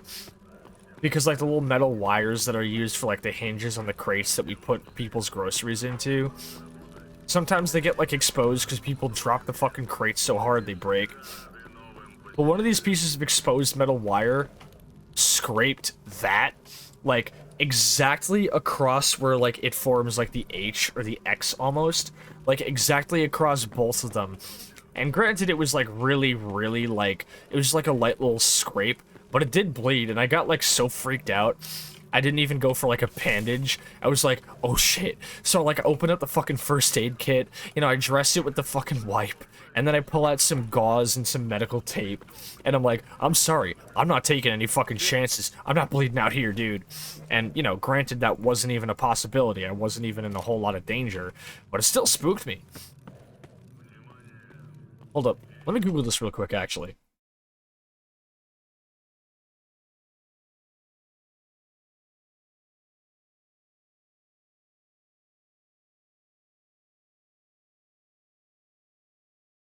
Okay.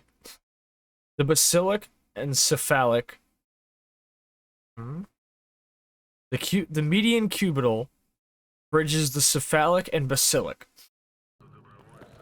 So it went from like my fucking cephalic or whatever the fuck into my like across the fucking median cubital and then into my basilic to form like a fucking like nice thing going across literally all three of them. And I was like, Jesus, dude, of all the fucking places. It had me spooked real good.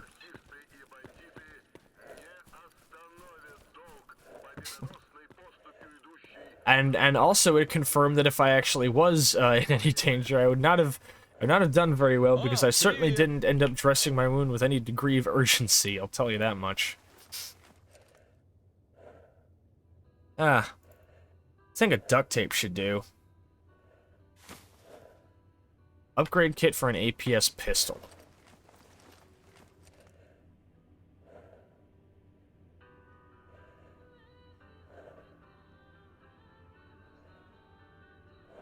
I love this song. Dirge for the Planet is such a classic track.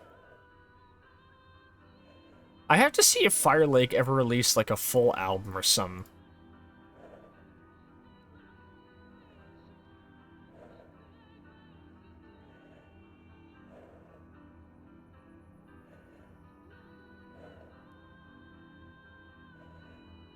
Alright.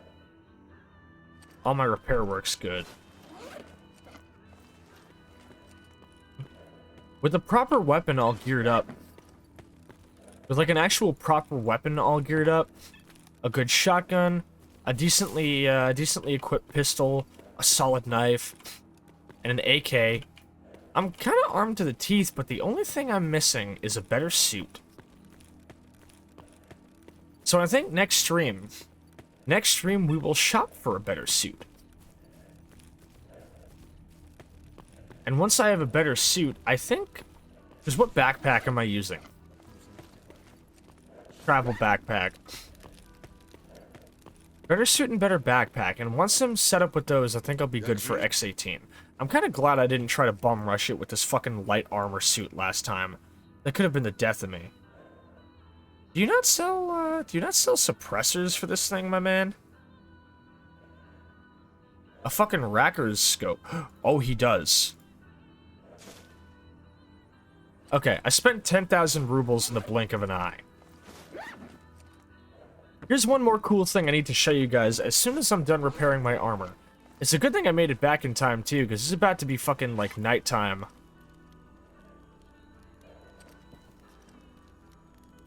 The sun's setting on the zone, and it's been an extremely eventful and productive run. I'm proud of myself. Here's this cool thing, though. There's a shortcut for attaching and detaching a suppressor to your weapon. It's the 7 key. As long as you actually have the suppressor for your weapon in your inventory, equipping the weapon, and then pressing 7 automatically equips the suppressor. It's quite useful. You know what else is useful? You can manually reload your weapon by dragging the magazine onto it. And now, it's full. I have manually, you can like, I love games that let you reload your weapons in your inventory. Like, look, if I'm already there, I don't want to have to fucking unequip my inventory, re-equip my weapon, and then go through the animation. If I'm in my inventory, why don't I just fucking put the mag in it to start? So I'm glad that Mag's Redux lets you do that. What was that voice crack, by the way? I'm glad. It's fucked up. Alright. Let's save and call it a night here, shall we?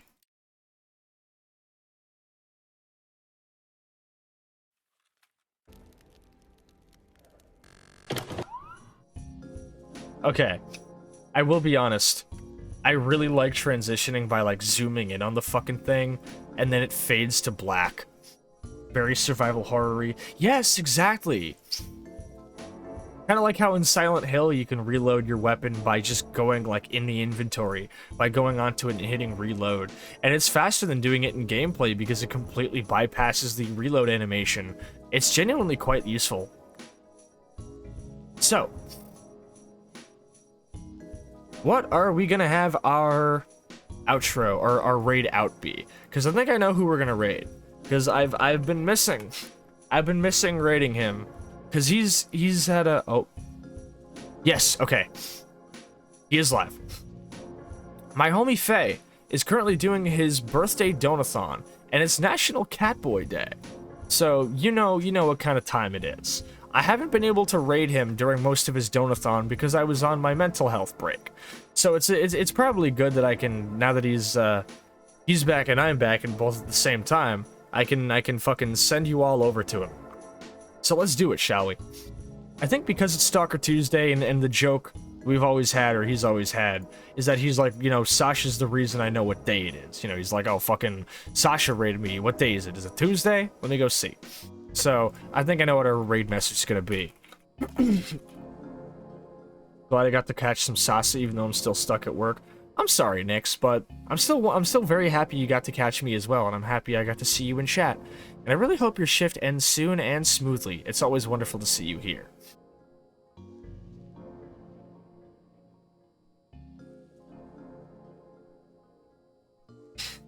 Alright, here we go. You know what day it is? That's gonna be our raid message. So I think we're gonna raid my homie Faye. That'll be good. Catch you later. Thank you so much, Nix, and thank you for stopping by. Let me deliver you a shout-out real quick. Yeah. Let me deliver you one more shout-out. So you can at least maybe get a follower or two while you're still at work. Please, everybody go check out our friend Nick's, I beg of you. Alright, so, first off, as we close, once again, thank you all for such a wonderful turnout this Stalker Tuesday. It's been a blast. I'd like to once again thank Bears Rock Dude, Holiday Kirk, and Gate Snipe for the raids tonight. You are all the backbone of the PCHC, and you mean the world to me. Now, also, real quick, I do want to plug something. Because as I was saying earlier, I have been taking my ambient music that I've been making recently, and I've been basically adding it into Stalker gameplay to really see how it works. So far getting some good reception of it. So let me drop a link to the most recent video of it here in the thing. Please go check it out and let me know if you like how it sounds. I would very much appreciate the feedback on it. Now, I think that will do it for tonight. I'm going to bring us on down to the end screen and raid us out. So give me just a moment. I think the buttons are right here. Alright, let's get at that button. Raid channel. Raid Pharaoh. Alright, so, once again, here is that motherfucking raid message. It is. You know what day it is. Now, of course, these are follower emotes, so you should be able to use them, or most of you should be able to use them.